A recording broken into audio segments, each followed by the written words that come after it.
What's going on, fellow A pluses? It's your boy Adam Perez. We're back once again with a brand new live episode of A Plus Hero Report, your weekly stop for your Marvel, DC television, and movie news. Streaming live for you guys today over on YouTube, Facebook, Twitch, and Twitter as well. We got 6 amazing topics we're going to be diving into for you guys today. Our main topic being a brand new Beetlejuice 2 preview, as a couple of the cast and crew are certainly talking about it.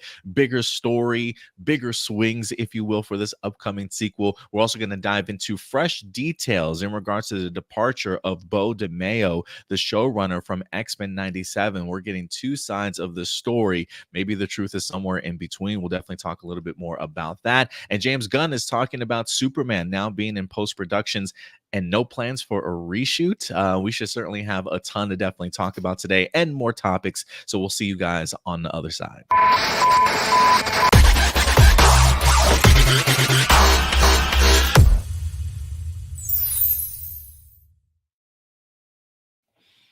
Good afternoon, ladies and gentlemen. Welcome to a brand new episode of A Plus Hero Report. Myself and good old Stuart Branscombe certainly back once again, man, to wrap up your guys' weekend. 6 incredible topics, a couple of honorable mentions, and of course, your questions towards the end of the show. So sit back, relax, get your coffee, your lunchtime, whatever it is that you're going to be eating while you join us, as we got a ton of great topics to dive into today. What's going on, Stuart? Good to see you, buddy. How you been, man? Good to see you. I've been exhausted because from Deadpool to Wolverine and now to Alien. Yeah, we've been killing it at the box office at the Alamo Draft House, and it's funny because 2 R-rated movies, both doing really, really well. I think Deadpool and Wolverine actually broke the record for best-selling R-rated movie. And even though Alien Romulus isn't quite up there, if by the end of its run it does hit the $1 billion club with Deadpool and Wolverine, I would not be surprised. Yeah, man. Deadpool and Wolverine doing some really big numbers right now. Definitely broke $1 billion, if I'm not mistaken, or at least pretty close to it. I don't know if it's broken it as of this weekend or not, but maybe it has. But I think it has, because I think it actually broke the record for R-rated movies. For R-rated movies. Oh yeah, you're right. You're right. I think just before that, I think was Joker, if I'm not mistaken, a couple of years back, and now Deadpool and Wolverine certainly hold that number. But yeah, a lot of interesting movies are certainly out. I think we have maybe a couple more that are certainly dropping here this weekend and next. Me and the girlfriend definitely plan on trying to see Alien Romulus. She actually, I said this to you offline, but the girlfriend and I, she sent me this timeline, this chronological timeline for Alien movies, and she wants us to go down this rabbit hole to get ourselves prepared for Alien Romulus. So we got to check out Covenant. I think Prometheus first, then Covenant. I was in the middle of watching Alien with her, so we may have to jump back into that and then check out Alien Romulus. Hopefully that's something that we can see this week, because I really want to see it, man. I've been hyping it up, talking about it for months and months. I think it's one of my top 5 most anticipated movies of this year when we did our countdown, if I'm not mistaken. So I got a lot riding on this movie, man. I really want it to be successful. You had the opportunity to check it out, though, right? I did, yes. What did you think about it overall? Oh man, overall I thought it was excellent. There's a lot in the trailer that they don't show you. I'll just leave it at that. And and actually, sorry, one more thing. So some people have actually, this surprised me. There's some people that didn't like the last 20 minutes of the movie. Yeah, I've been hearing about that. Love the last 20 minutes of the movie.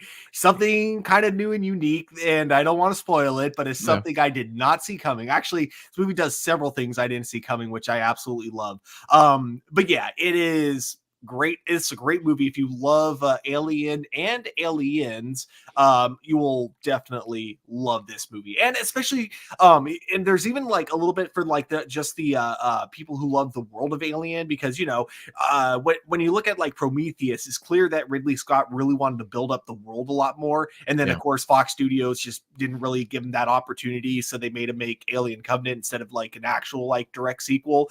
But what I like in this movie is there is also a bit of world building. It doesn't like go as deep or as big as Prometheus, but there is that world building that like was only really mentioned in the previous Alien movies, but now we get to like kind of see it a little bit more in this one.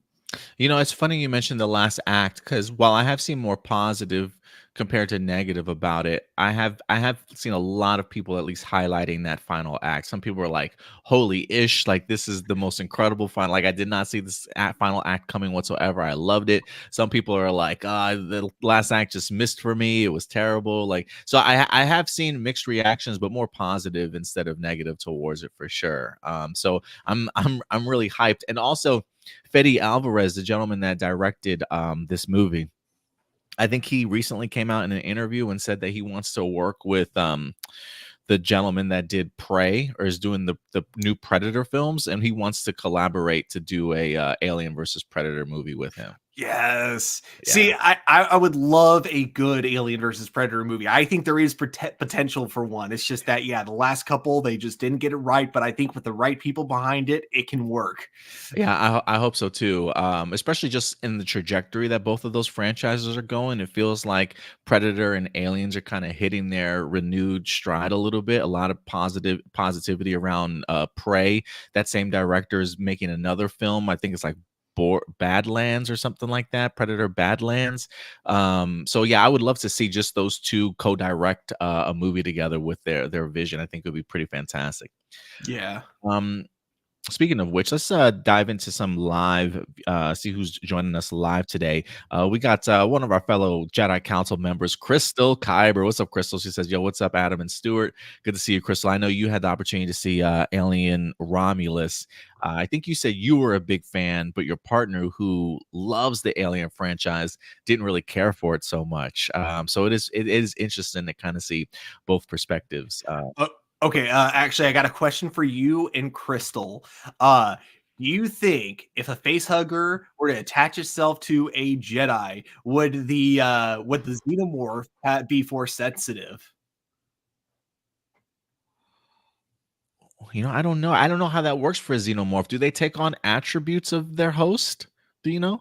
I don't know. I know that they take on the biology of their host, and that's why, like, depending on Oh, then yes. different. Then So, yes. yeah, I I wonder. would say Yeah, so. so with the Jedi, Yeah, they I would. would I would assume that it would pick up some level of midichlorians, from that and be forced. That's bananas, bro. That's Yeah, that would that's be the crazy. most dangerous, like, sci-fi alien ever. A xenomorph with the Force. No, that'd be crazy. Can I get a Dark Horse comic books crossover of that? That'd be Oh my fantastic. gosh, that would be amazing. Have they? I wonder if they, now this got me wonder if they ever did an Aliens and Star Wars crossover event before, like back in the '90s or something. I don't know. Who else we got in the house with us? Enrique, what's up, Enrique? He says, "Hey, Adam, just saw the official trailer for the fourth season of Only Murders in the Building, and it premieres on Hulu August 27th. That's that Demi Lovato and goddamn, who's the other guy that's in there? Was it why do I want to say Martin Short? No, it's not. Damn it, I'm drawing a blank on his name now. And Rick, I also saw the updated trailer for Kraven the Hunter movie. First look at the also live action version of Spider-Man's villain Rhino. Yeah, we're gonna talk a little bit about that. And the behind the scenes look at the new Transformers 1 film on the official Paramount Pictures YouTube channel last week. I did not see that behind the scenes look. I might have to go ahead and check it out for myself. Stuart, one of the things that we've kind of been introducing around here, or that I've been kind of diving into lately, I've gotten this itch for reacting to interviews about some of our upcoming television series. For instance, right after D23, they had Rotten Tomatoes had a couple of interviews, one with the cast of Daredevil Born Again, where they talked a little bit about it. So Mhm. I wind up doing a quick little reaction to the interview if you want to. Listening to them talk, giving my thoughts on some of the things that they reveal. I did one for Daredevil Born Again, and I think I did another one for Skeleton Crew, where they did a sit down interview with Jude Law, and he was talking a little bit about the series itself also. And so I don't know, something about getting an opportunity to listen to some of their interviews, some of their thoughts. We haven't gotten really big numbers in regards to these reaction videos, but it is one of those things that I personally kind of kind of enjoy. And so I think we also did one for Alien Romulus, a behind the scenes featurette also in regards to some of the practical effects. So maybe the behind the scenes look is something I'll check out for Transformers 1 and do something like that for the channel also. But I really love behind the scenes featurette stuff. It just reminds me of the old days of great DVD special features. You know what I mean? Yeah, I got to remember to check out the one for Alien because I specifically avoided it because I didn't want to know too much about this movie going into it. But now that I've seen it, I kind of want to know with the featurette, with the behind the scenes stuff, especially because in this movie in particular, it's hard to tell when something is CG and when it's practical because there's a big mixture of both of them in this movie, and the CG and practical effects are so well utilized, like for what they're needed for. And yeah, because of that, there's times where it's actually really tough to tell. We got Blossom in the house. What's up, Blossom? Appreciate you coming through. Ram Jam, what's up? He says, how's it going? I've been watching some comic book documentaries. Very cool, man. Very cool. Where are you getting your documentaries from? Let me know. Also, if there's any really good ones, definitely let us know. Yeah, for sure. I still got to watch they had a WrestleMania 40 documentary, I think. I still want to go ahead and watch that. Anthony, what's up, Anthony? Appreciate you coming through. William Dafoe should be Joker. You know, that is like I do feel like, I don't want to say it's a missed opportunity, but I would like to see a William Dafoe version of the Joker, whether that be like in a future Elseworlds sort of movie, or hell, I'll just do like I'd take a fan film at this point just to see what William Dafoe would do as the Joker. Chris, I'm assuming talking about the Xenomorph and Jedi combination. That is a terrifying idea. Crystal said, my partner said the movie felt like, oh, look, this is from Aliens. This is from Prometheus. This is from Alien 3. And none of it felt earned. But as a casual fan, I didn't mind it. How did you feel about that?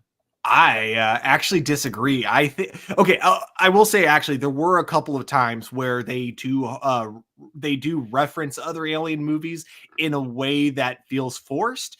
Most of the time it's fine because it's just a quick shot. But there was one line in particular that just kind of like came out of nowhere, and that line was just in there because, hey, remember this movie? And I'm like, okay, that was cringe. So, but those are so few and far in between. I didn't mind. There is one really big thing that harkens back to Alien 1, but it is very important for the story, so I didn't mind it. I didn't think it was there just to like kind of I didn't think it was just there for fan service. I thought it was there because like, okay, it actually makes sense for the story here.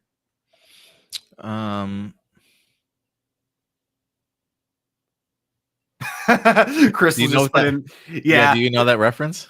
Yeah, no, that was the line in the movie that sorry, I just that's the line.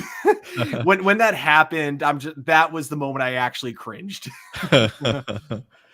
Oh, Ram Jim, this documentary I was just watching, the third episode is on Tubi. It's called Icon Unearthed, and it's on Marvel. It tackles the struggle of Marvel Comics. It's pretty interesting. Okay. Absolutely love Tubi, so I will definitely check that out. Yeah, I don't think I appreciate Tubi enough. I need to find out what all they put up there. But guys, with that out of the way, first off, appreciate everybody that's certainly joining us live today. Wherever you are watching us live, do us a big favor, man. If you want to support the channel, we don't have any sponsorships or anything like that. We really do grow with your help. So please do us a favor and hit that like button. Feel free to share these videos, retweet these videos wherever you're certainly watching. Let people know A+ Hero Report is wrapping up their weekend. If they got nothing to do today, maybe they have some sports football on in the background or something like that. We're getting ready for preseason.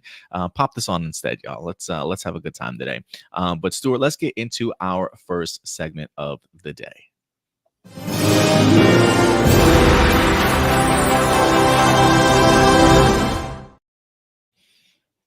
And we're going to get into some honorable mentions, guys. For those of you who are joining us for the very first time, honorable mentions is pretty much topics that we certainly felt you still deserve to know about, but didn't quite necessarily make our top 6 cut today for main topics. But we definitely want to keep you guys updated in other areas of your favorite franchises and fandoms.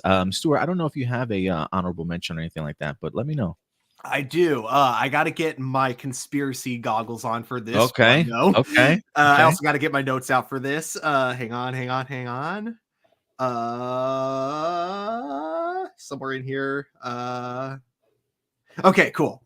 So some news has come out, none from reputable sources, but the fact that this is popping up in so many different articles and everything makes me think there might be some legitimacy to it. But first, I have to point out that maybe the writing was on the wall this whole time and we just didn't see it. So let's look at the Monster, energy drink logo. All right. The Monster energy drink logo has 3 slashes in it. Keep that number in mind, 3. All right.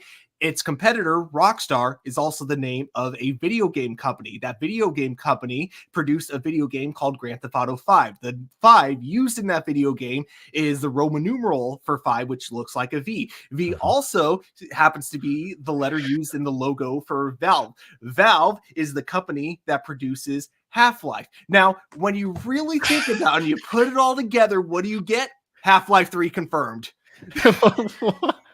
Wait a minute. Sorry, that just harkens back to like really old internet memes, because there's this whole joke about like Half-Life 3, when's it coming? And so people would come up with all sorts of connections that make no sense to be like Half-Life 3 confirmed it. I just wanted to make my own for this occasion. Because something that I totally forgot about, because no one's been talking about since like 2012, 2013. But people seem to be convinced that like this time for real, Half-Life 3 For real though. in development. This time for real though. So that is my honorable mention. The rumors of Half-Life 3. Yeah, I was like, "Ooh, a conspiracy theory. What's he got? What's he got in store?" And that's what it lead. Wow. Okay, yeah. Okay, Stuart. Oh man, I appreciate the laugh though. Okay, a couple of other honorable mentions for you guys today. Stuart, you brought this up I think 2 weeks ago or so. You had been mentioning that you were watching Blue Eye Samurai. Oh yes, if I'm not mistaken. Yes. We actually did get an update from Blue Eyed Samurai. Maybe not the one that a lot of people were hoping for, but damn it, Adam, where did this article go? I just lost it, man. But we did have an update. It is an animated series currently on Netflix if you guys haven't had the opportunity to check it out for yourself. But I think it might be delayed a little bit more, season 2, if I'm not mistaken. So you might have to wait a little bit longer for it. Give me a second, man. I swear I just had this article up, bro. And now I can't find it anyway. Oh, here we go. This is from the direct.com. They talked to the producer, Michael Green, on season 2 and animation experimentation. They did say the show first renewed in December 2023, but no further word has been given on a proper release date for season 2. In the meantime, however, season 1 of the show has been nominated for Outstanding Animated Program. In an exclusive interview, he gave an update on the release of season 2. He says, when asked when fans might be able to expect season 2, he announced that it would be in 2026. This comes as somewhat discouraging news to fans who have been eager for new episodes, now having to wait at least 26 months between the premieres of seasons 1 and 2. He says, we've written more than half, and we're starting to produce the first 2. When we're finished with one more interview, we're going to look at some early storyboards for the first episode, and it's not the first round that comes in. So it seems like they're still really early in the process, still putting together some of the scripts and early storyboards for episode 1. So I don't know how far along even the animation is, if anything, but it does look like as of right now, at least, we're talking another good year and a half, maybe another good 2 years, who knows, before we get the release of season 2 of Blue Eyed Samurai. That's got to disappoint you a little bit, huh, Stu? The fan in me is very disappointed. The unlogical part of me that just says, no, I want it now, just give it to me now. But the more logical side of me is saying that's probably a good thing, because I'd much rather they take their time with this than rush it and then have like a season that isn't as good as the first. I'm hoping this is a show that can just keep that momentum going that they built in the first season, or hopefully it can actually improve on everything that worked in the first season and make it even better. We also got some news, some new photos, behind the scenes photos from the upcoming Hellboy movie. We got Jack Kessie, who's playing the new Hellboy, and some great Total Film exclusive black and white images. Getting the opportunity to see him in his costume. Recently, the director did come out and he says he emphasized that there was never the intention to imitate what had been done before in regards to the previous Hellboy movies. He says, I don't think in terms of it as a reboot or trying to start a new franchise. This isn't content. It's a movie that needs to stand on its own. Nobody wants to see a cheap knockoff of a Guillermo del Toro $100 million movie. This is going back to the young Hellboy where he was really more of the plumber who's going to fix your monster problem. This wandering, sarcastic, soulful, smoking guy who stumbles on supernatural hauntings and occurrences and helps out as best as he can. If Mike feels like for the first time he sees his guy on screen, then I feel like we've succeeded. Just to give you a better understanding as to really what he's trying to go for here. Yeah, I think that's a very smart approach. Don't try to top what came before. And especially it's like or don't try to imitate what came before. It's like what Kevin Feige said, like when it comes to the MCU Wolverine, he's like, we're eventually going to have one. Mhm. And my thing is, I don't want them to just imitate what Hugh Jackman already did. Yeah, absolutely.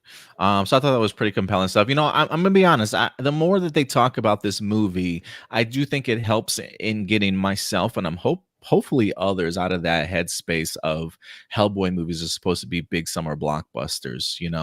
I think the fact that Mike Mignola's trying to get back to really what the tone and the vibe of his comics used to be. I think we'll either rub some fans the right way or the wrong way, because we have been spoiled with two big bombastic sort of Del Toro films.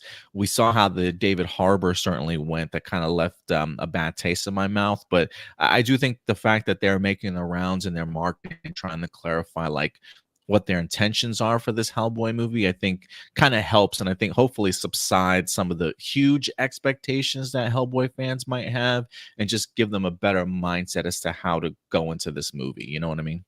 Yeah. My only worry is I hope they don't get people's hopes or expectations too low, and then suddenly people don't want to go see Don't it in go see it. theaters, you Right. know. Yeah. But Yeah, yeah, absolutely. I am definitely rooting for this one. Yeah, I am kind of rooting for it too. I hope it does well. I don't know if this is going to make $100 million or $200 million. I don't even know how big the budget for this Hellboy movie is, but I'm really rooting for it to at least make some sort of profit. So they can say, hey, this plan of ours is kind of working, and build off of that momentum. Yeah. We also have, believe it or not, Luke Cage. Mike Coulter himself is back in the news. We've talked about Mike Coulter in the past, I believe, and his I guess his reluctance to possibly go back to the MCU or revisit this character, but it does seem as though that is changing from Mike Coulter, Stuart. According to comicbook.com, he had an interview and he said he would actually love to explore a return. During the red carpet of the Union, Luke Cage star Mike Coulter told Comic Book that he'd love to explore what a return to the MCU would be. He says, I would love to explore it if they found some story, some way, somewhere to take it.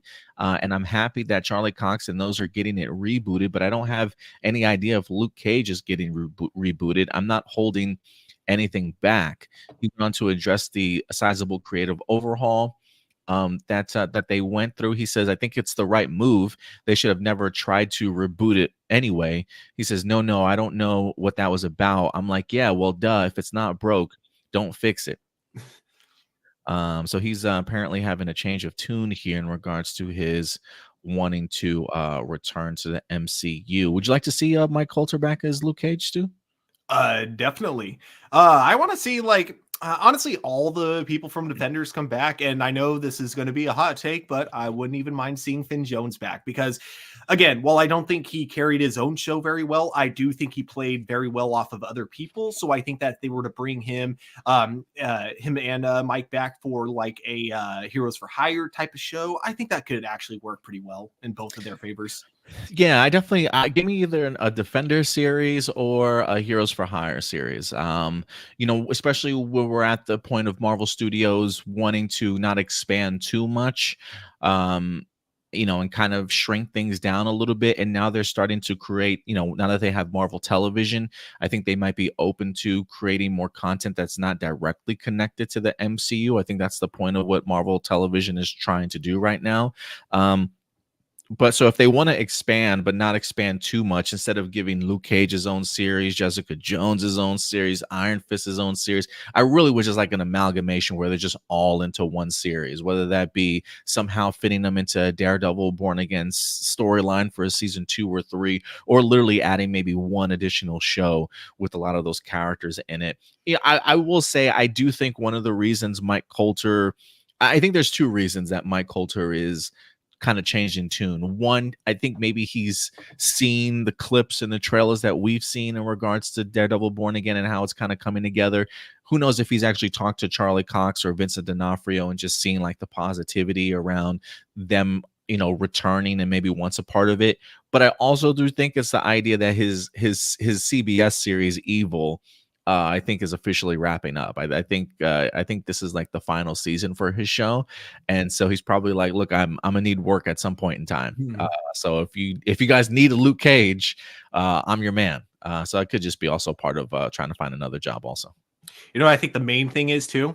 I think a lot of actors will act very uninterested in coming back in certain roles that they know that fans really want to see them come back in, because then they have a little bit of leverage over Disney, and Disney will be forced to have to add like an extra zero to that paycheck. So I feel like that might have been it. He probably was always interested in coming back. He just didn't Okay. want to play, wanted to play it off cool, so he could get that extra zero on that paycheck. I get you, like a little hardball, a little hardball with them for Yeah, to exactly. start off. Okay. I get it. And then last but not least, guys, we did have ourselves a brand new trailer this week for Kraven the Hunter. The movie is set to go ahead and drop in December. I don't know if they gave an actual release date yet in December for Kraven the Hunter, but gotta love good rated R violence during the Christmas holidays, y'all. A nice separation from some of the other family holiday events and movies that we're probably going to be having during this year. This probably actually might be a really great spot for Kraven, just to be like different type of film for people to kind of go see during the holidays. I don't know if you had the opportunity. First off, Kraven the Hunter has been having some really great posters lately. I love this poster. He's got another one of him sort of sitting on the throne, which looks incredible too. Mhm. I've kind of actually really enjoyed their marketing for this film. Did you have the chance to check out the newest trailer by any chance, Stuart? I did indeed. Um, I got to be honest though, because they couldn't even get Madam Web right. I have no hopes for this movie. And they're saying, "Oh, but the trailers." Well, did you see the trailer for Morbius? That trailer was freaking awesome. The movie itself, not very good. So I don't have any I have zero expectations for this movie. I don't think it's gonna, yeah, just because of how many times Sony has let me down with these films. So I'll probably still see it because it's free for me, so I'll watch it. But like, yeah, I'm just going in knowing that it's not going to be anything special or anything. Yeah, when I posted the trailer on our Facebook page, the one thing I said was, "Sony, you ain't tricking me this time, boy. Like, I don't care how good this trailer looks, man. Like, you've done this to me once before, and I've been made a fool of myself checking out Madam Web. So Sony does a great job of putting together some incredible trailers, and this trailer certainly was no expectation, like, or was no exception to it. I thought the trailer was really good. I think if anything, anytime you add Johnny Cash to any trailer, it probably ups the excitement level. They Mhm. did that with Logan, and it was an incredible Yes. trailer. And now they do it with Craven. I'm like, yeah, this really hits. The violence, the action looked absolutely incredible in here. The bear trap to the head just still gets me every time I watch it, honestly. And I am kind of turning a little bit on Aaron Taylor Johnson. I am kind of starting to appreciate him a little bit more as an actor. So, great trailer. It seems like it's got a pretty good cast, especially with Russell Crowe being in here too. I'm not going to get my hopes up for this though. I don't care how good this trailer Mhm. looks.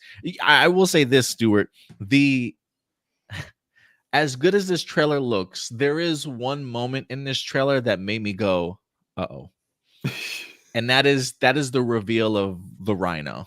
Yeah. uh in here there's a really there's a really brief scene that somebody did like a screen capture on, like when he's going to punch and you can see like his face, a very humanoid face, just looks kind of weird on like this rhino CGI body, and I'm just like, it's just a screen capture, but still I'm just like, uh-oh. Like, please don't make this just be look terrible on screen, because everything else looks so good.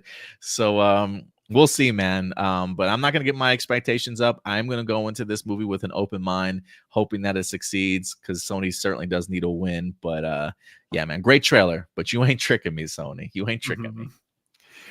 So if this movie ends up being as bad as all the others, I feel like that'll be the moment where Sony goes, "We should just stick to animated Marvel movies." Yeah, That just seems to be the one time we actually make money. yeah, just hand the keys over to Lord and Miller and just let them do everything Spider-Man related, not just TV and animations for sure. Yeah. But yeah, guys, that will do it for our honorable mentions today. Let us know what you guys thought about some of those topics. And if you want to go ahead and submit a live viewer question over, we will get to those at the end of the show. Just go over to our YouTube channel, click on the community tab, and there is a live viewer question post. If you guys want to go ahead and submit your live viewer question over, you certainly do have some time. But all right, Stuart. Other than that, yeah, guys, feel free to remember, as we go through these 6 topics, at the end of the day, these are simply just our A+ opinions. We always certainly want to go ahead and know yours, so feel free to interact with us in the live chat. If you're over on Twitter, feel free to send us a message. Same thing if you're on Facebook or Twitch. Certainly go ahead and let us know some of your thoughts on these topics. We'd love to go ahead and have conversations with you guys after we've wrapped up some of these stories. And if you want to support the channel monetarily, feel free to go ahead and send over a super chat for us. We'll definitely stop what we're doing. We'll bring your super chat up onto the screen and we'll focus directly on your question, give you some time to shine. And thank you so much for your support. And again, if you can't support us monetarily, just hit that like button and feel free to share these videos and retweet. But with that out of the way, Stuart, you ready to go ahead and tackle our very first topic today?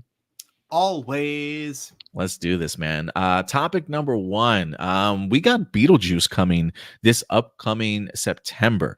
Michael Keaton is set to go ahead and return, followed by good old Tim Burton, who I believe wrote and directed this film. He might have co-wrote some of this.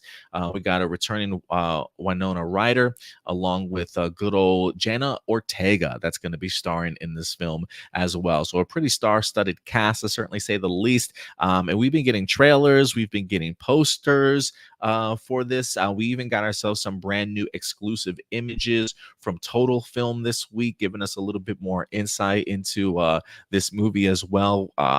Definitely falling back on classic practical effects, if you will, really kind of drawing into its original Beetlejuice movie a little bit. And, while we certainly haven't seen the film for ourselves, people that have been a part of the cast, a part of the crew, are really talking big things up about this upcoming film. Again, set to go ahead and drop September 6th for you guys. And I thought it'd be interesting to go ahead and just preview this upcoming movie and tackle what some of people are certainly talking about when it comes to this film, to hopefully build up our hype and excitement for it as well. So Stuart, let's go ahead and get into this article, man. This actually comes to us from Total Film off of their website, from Games Radar, if I'm not mistaken. Beetlejuice stars promise big swing surprises in the sequel, as Michael Keaton says it's got a stronger story than even the original one. This is an exclusive report from them. Again, we did highlight some of the brand new images that they revealed too. It says Beetlejuice fans are expecting a lot from Beetlejuice 2. Having waited a whopping 36 years for the Tim Burton directed follow-up, its cast, fortunately, though, are pretty chill about living up to the hype. I feel like, I don't want to say that's a rarity these days, but I don't know if I've actually heard people talk as glowingly about their movie as the cast and crew has been for Beetlejuice 2. It says Michael Keaton claims the new film has a stronger story than its predecessor, and that there's more of a connection for the audience in terms of the other characters. This is what he says. He says, "There's things in here that I wasn't ready for and that are beyond delightful. Instead of saying, I can't wait until this thing shows up, or I just want this thing called Beetlejuice to go nuts." He says, as it stands, there's very little that's been revealed in the way of plot regarding Beetlejuice 2, but we know that Winona Ryder's returning character is now the host of a popular medium-based TV series called Ghost House with Lydia Dietz, something her teen daughter Astrid loathes. That and the death of Jeffrey Jones's Charles Dietz brings the family back to the location of the first flick, Winter River, Connecticut, and subsequently leads to the reawakening of Keaton's green-haired ghoul. He says, Winona Ryder says, I feel very confident that it will match and exceed expectations. It certainly did mine, and mine are way up there. I literally think every generation can find something in it that they'll really appreciate. And there's more here, but is there anything that these two have said, Stuart, so far that jump out at you? Before I get into what they said, let me just say I am so glad Warner Brothers turned down Tim Burton's half-ass pitch for a Beetlejuice sequel back in the 90s so that he could actually come back and write a sequel that he was actually passionate about. That's what it sounds like anyways. I do like how from everything that we see in the trailer and from what Jenna Ortega says in her interview, it does I do kind of like that connection with the first one in the sense of there being kind of that disconnect between mother and daughter, which was very much in the first movie. I believe it was because it wasn't even her mother in the first movie. It was like her stepmother, if I'm not mistaken. But it was like a new stepmother too on top of that. God, it's been a minute since I've seen the first movie. I got to be honest. But everything that Michael Keaton's been saying too, the fact that he's saying that there was stuff in this that he wasn't ready for, really intrigues me. And the big thing too is that he seems genuinely excited about this, something that like I thought he was excited for when he was talking about his return to being Batman in the Flash, but you kind of like look back at those interviews, you can kind of see that he knew that this was just a cash grab. And when it comes to Beetlejuice, this actually seems like a project he's excited to come back for. So yeah, I think that those were the big things that really stood out to me, is like Jenna Ortega talking about her character, and then Michael Keaton just talking about how this plot has like things that just, you know, he himself wasn't ready for, someone who was part of the first movie, you know.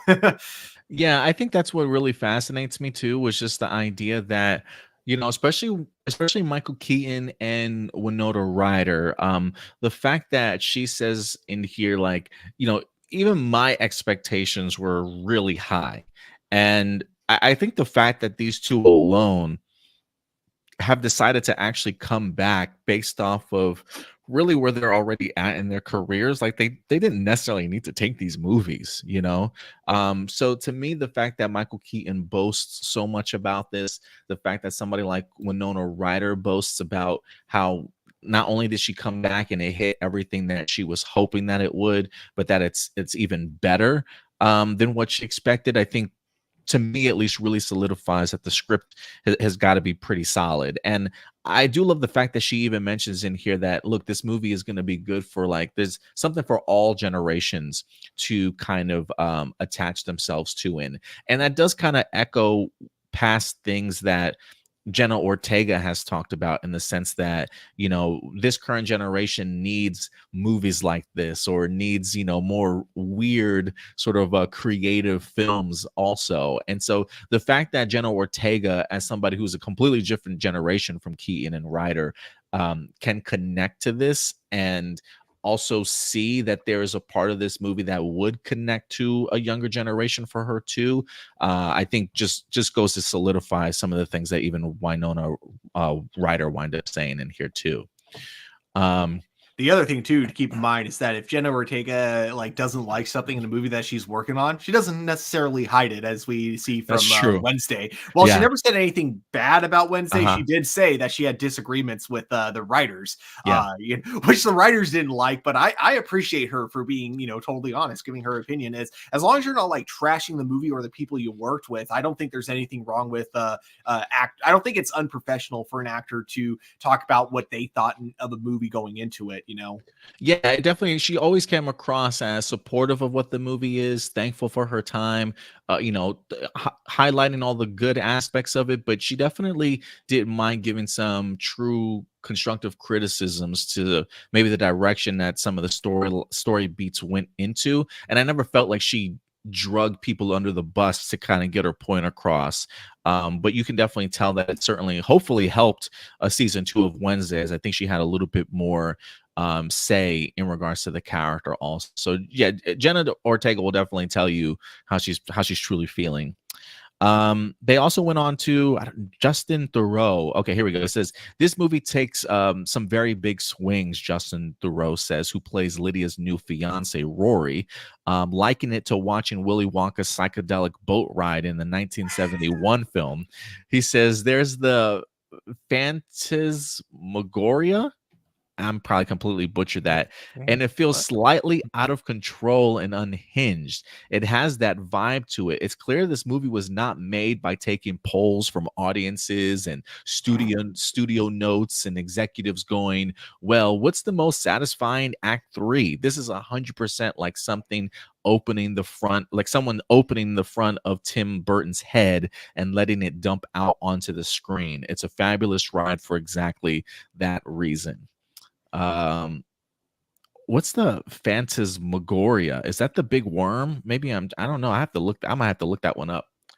But I will say I do kind of appreciate the idea of this movie certainly taking much bigger swings. Beetlejuice itself, I think, was a gigantic swing in and of itself. When you watch it originally, I don't think I had really seen anything like that before.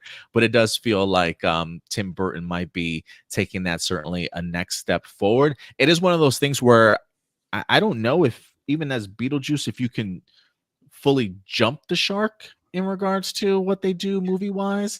But I mean, if there is a worry of mine, maybe that's what it could be. But I don't know. Maybe even the idea of feeling like a movie's jumped the shark kind of feels right for a Beetlejuice movie. So I'll be interested to kind of see how these big swings certainly go. I don't necessarily know if big swings automatically lead to successful films. Big swings do lead to strikeouts at times, but sometimes they could really, really pay off for you. And it is one of those things where I hope it definitely pays off, especially just the way that a lot of the other cast and crew members have kind of talked about this film.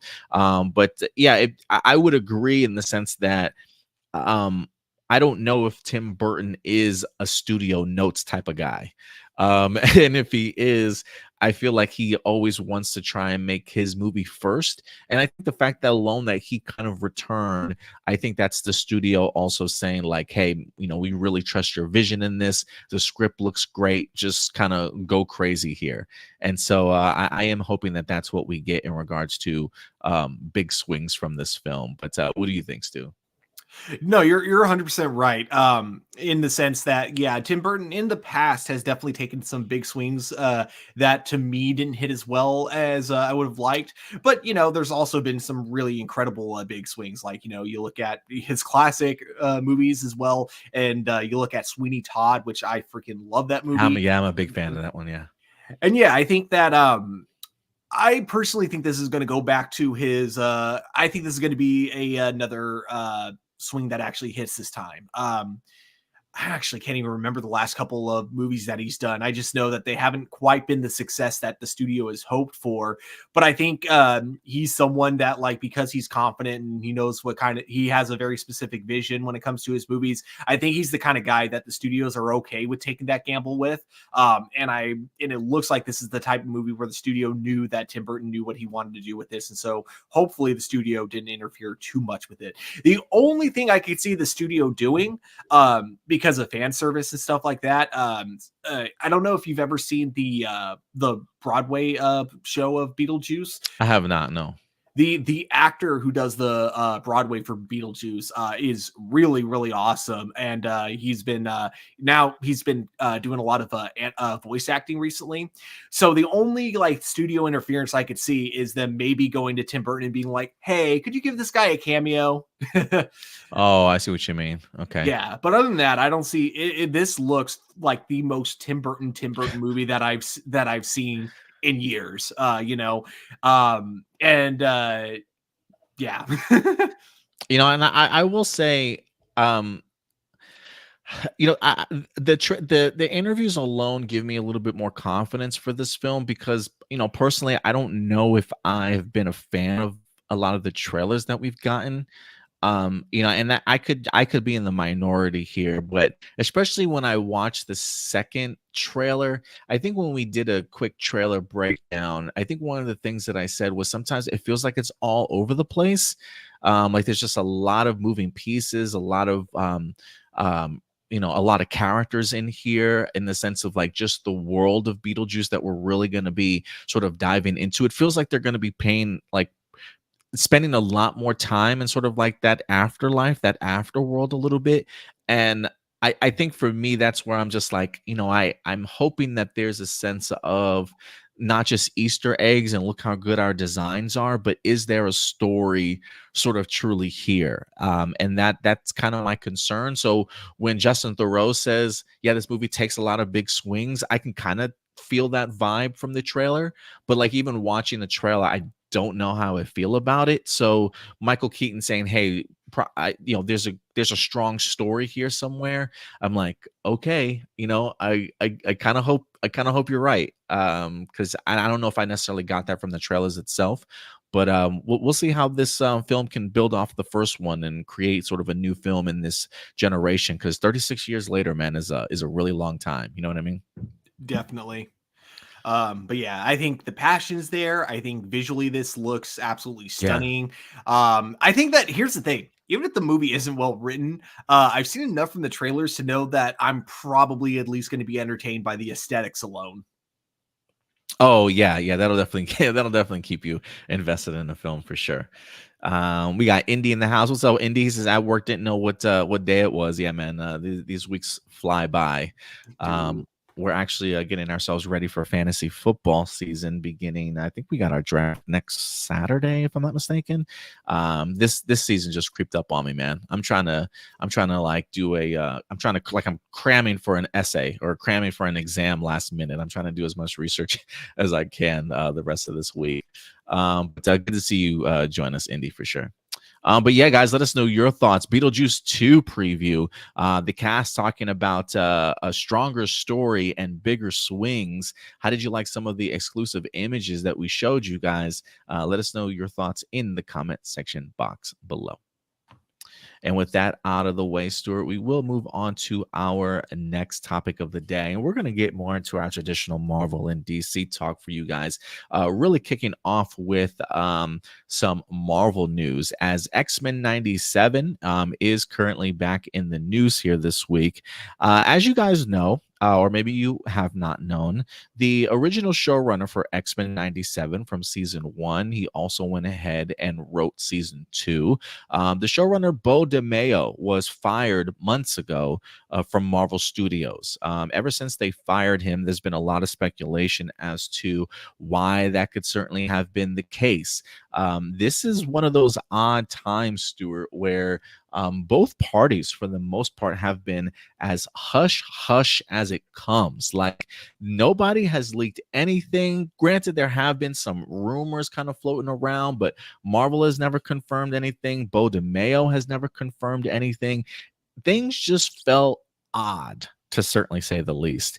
And while fans have speculated and people have been wanting to know what happened with the showrunner for X-Men 97, Stuart, it feels as though details are starting to emerge. And it looks like it's about to get ugly. I don't necessarily know if I honestly had a moral moment this weekend preparing today's show, trying to figure out, should we talk about this? Should we not? In regards to people's personal business. But considering just how big X-Men 97 was, how people gravitated towards it, had nothing but praise for it, and are really looking forward towards X-Men 97 season 2, I thought it was important to certainly talk about and bring up some details so people have a better understanding as to kind of what's going on here. And then, look, you can certainly make your own decisions in regards to how things are certainly going to play out. But we got both sides officially talking. And I do think it's interesting for us to start sort of at the beginning. Before this Hollywood Reporter article came out with Marvel's statements, I did find, I can't remember if it was on Instagram or Twitter, I saw Beau DeMayo made a post. I hadn't heard anything prior to this. Nobody had said anything, but Beau DeMayo made a post. And I want to go ahead and bring up this article from comingsoon.net. I want to kind of go in chronological order as to how this all played itself out. So this comes for us to comingsoon.net. Beau DeMayo update. It said more details regarding X-Men 97 Beau DeMayo firing has surfaced. On Thursday, August 15th, Beau DeMayo alleged that his writing credit for X-Men 97 had been stripped after he posted X-Men fan art on Instagram for Gay Pride. This is the post that initially I saw that he made. And then after this post is when I started seeing Marvel respond. So this is Beau DeMayo's post. It says, firstly, and this was on August, when did he drop this? He posted this August 15th, Thursday.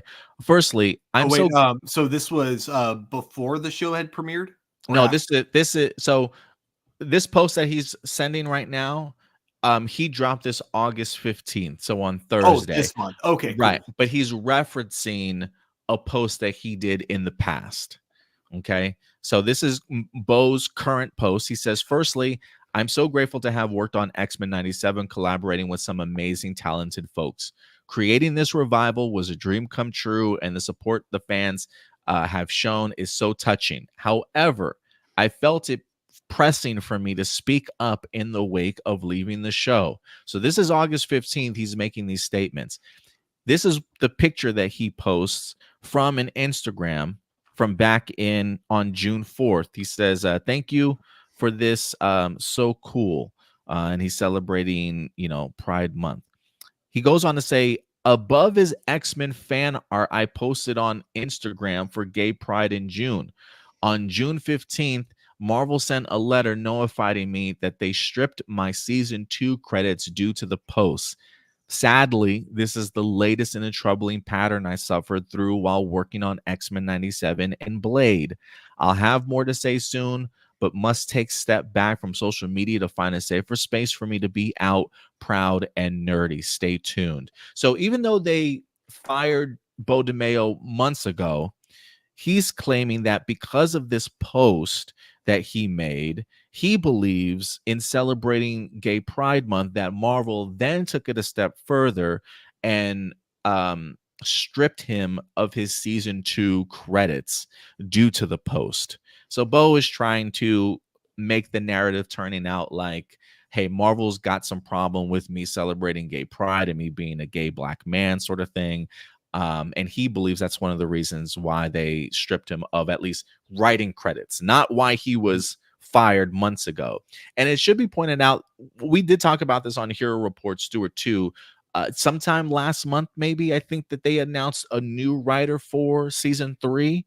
And in the article, they even emphasized that they were rewriting some of season 2, and we did point that out, like that's a little bit odd that they bring this guy in to start writing for season 3, but maybe they're now utilizing some of his ideas for season 2. It's just odd that they would then go back and rewrite something that Beau DeMayo had already written. And so there is some truth to the idea of somebody else new coming in and at least writing it, Why Marvel decided to do that, I don't know if it has anything to do with his post, but this is clearly what he's trying to imply here, Stuart.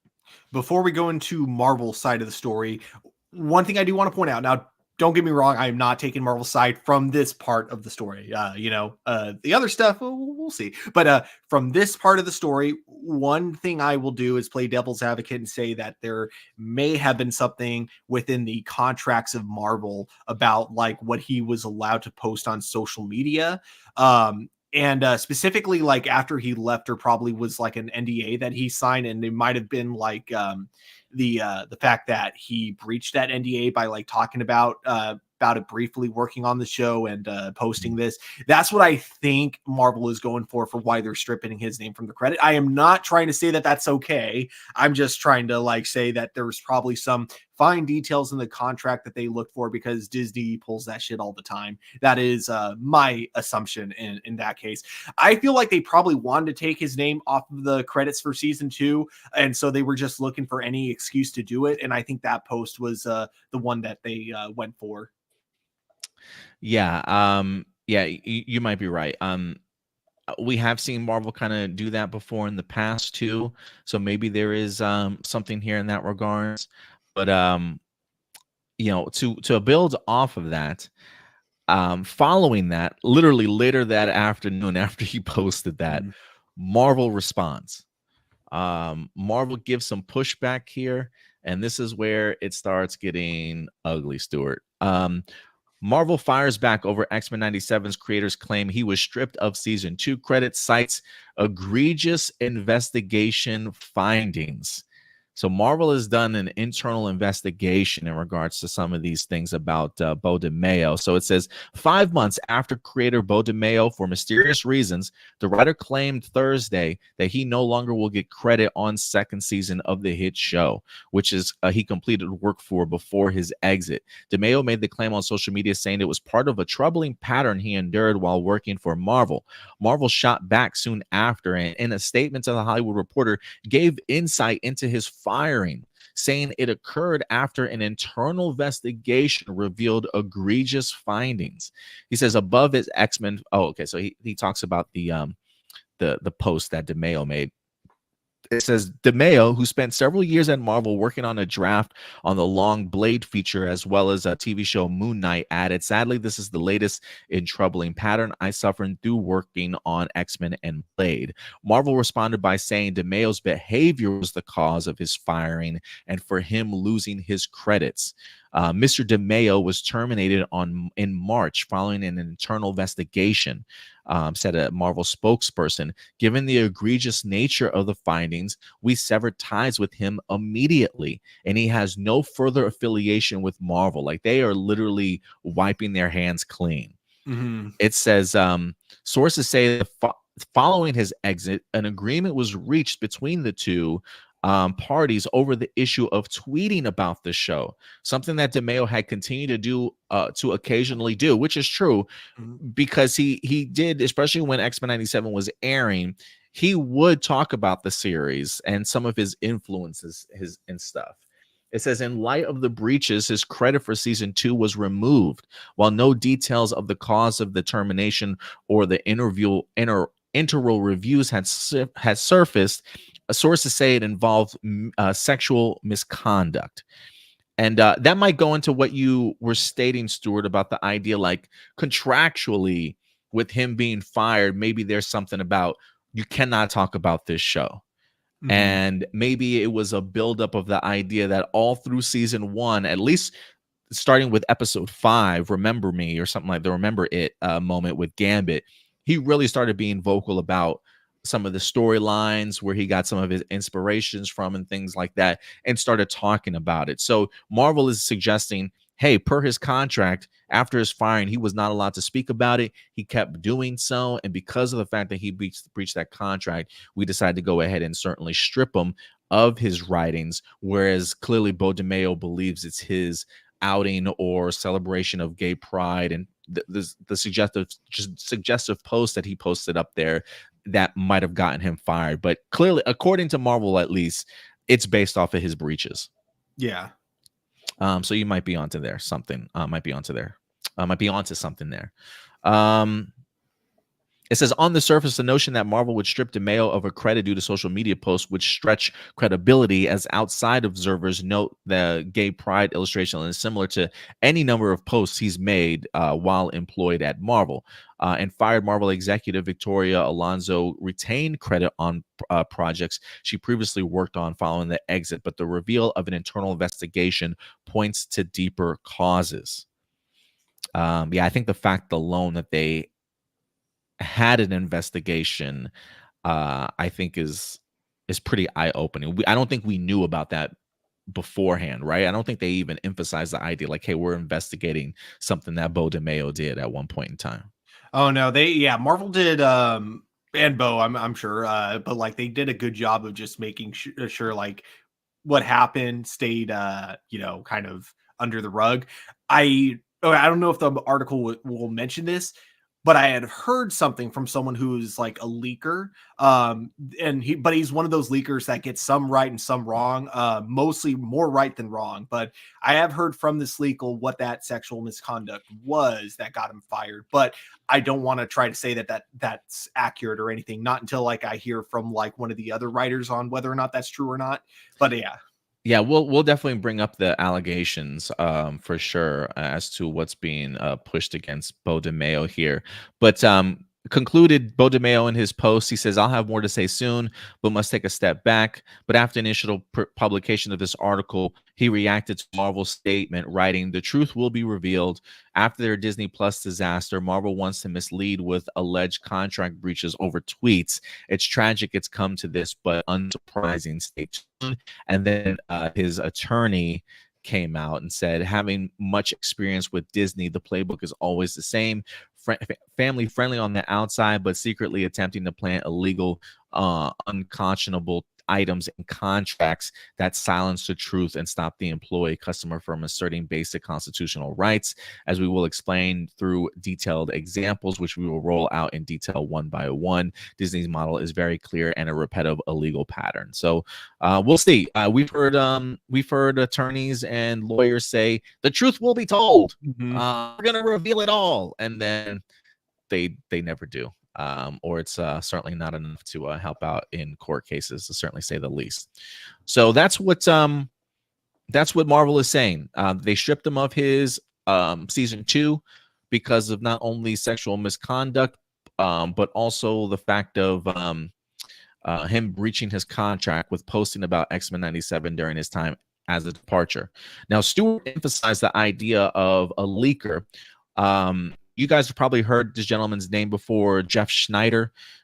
He is usually really good. Not perfect, to certainly say the least, but he definitely has some pretty credible sources, especially when he is right about certain things. We just talked about him in regards to what he had known about the behind-the-scenes stuff with Robert Downey Jr. as coming back as Dr. Doom.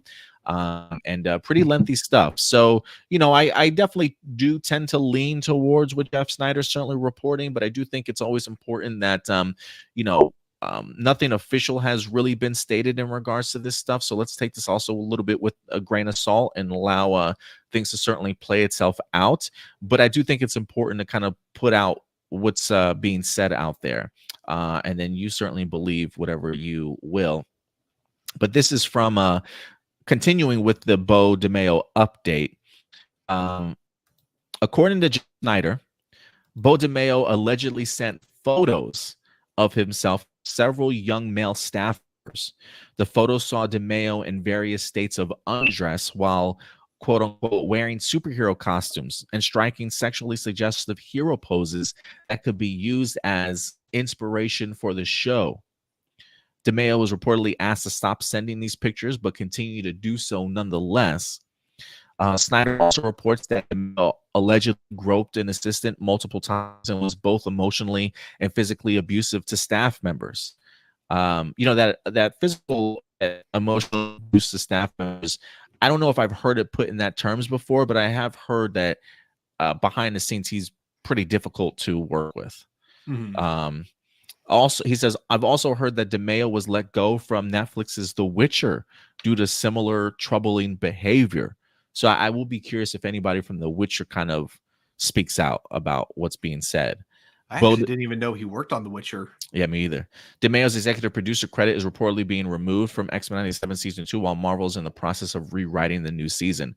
DeMayo has not responded to these allegations at this time, just saying that the truth will be revealed. Again, they're referring him sending pictures of him in various states of undressed while wearing superhero costumes and striking sexual suggestive hero poses that could be used for inspirations of the show. Maybe like send, I don't know, maybe he's sending them to the artist, like, I want them to look like this, or I want them to look like this type of thing, using himself as sort of a model. DeMayo was reportedly asked to stop sending these pictures, but continued to do so, and allegedly groped an assistant multiple times. It was both emotionally and physically abusive to staff members. So, I do want to read the full Jeff Snyder thing to see if there's any other further details about what's kind of going on here. But troubling to say the least, Stuart. I don't know the guy personally. I really loved his work on X-Men 97. But I do hope that the truth will certainly come out. And let me just say this, man. Let me just say this, okay?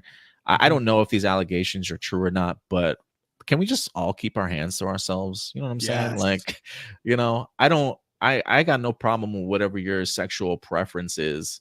If this turns out to be true, like, I got no problem with whatever your sexual preference is. Like, let me tell a story real quick. Once, I used to work at a bar years ago.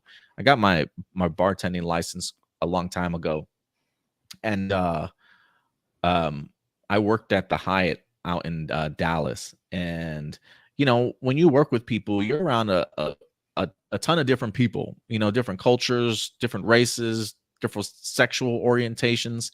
And I used to work behind the scenes. So I used to be a bar, I used to work the bar, but it was kind of, behind the scenes, if you will. And I used to work alongside busboys and cooks and stuff. And we had a gay busboy that worked there, very flamboyant guy, but really cool. Like, we used to interact on a regular basis. We used to talk and stuff. I never had a problem with the guy. He would compliment me. He would have like little nicknames for me and stuff. And that's cool. I don't care. Like, however you want to express yourself up to me, like that's perfectly okay.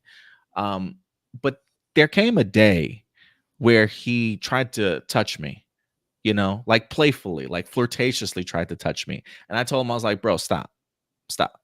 He did it again playfully. And I'm like, bro, I don't know if you understand, like, please stop. Like, that makes me sort of uncomfortable. Like, I don't got a problem with, you being gay or bisexual or what you do on your nightly basis. Like, however you live is how you live, but don't touch me. Okay. Like, that's just not who I am. It doesn't make me comfortable. You live your life. I'll live my life. Just don't touch me without asking. You know what I'm saying?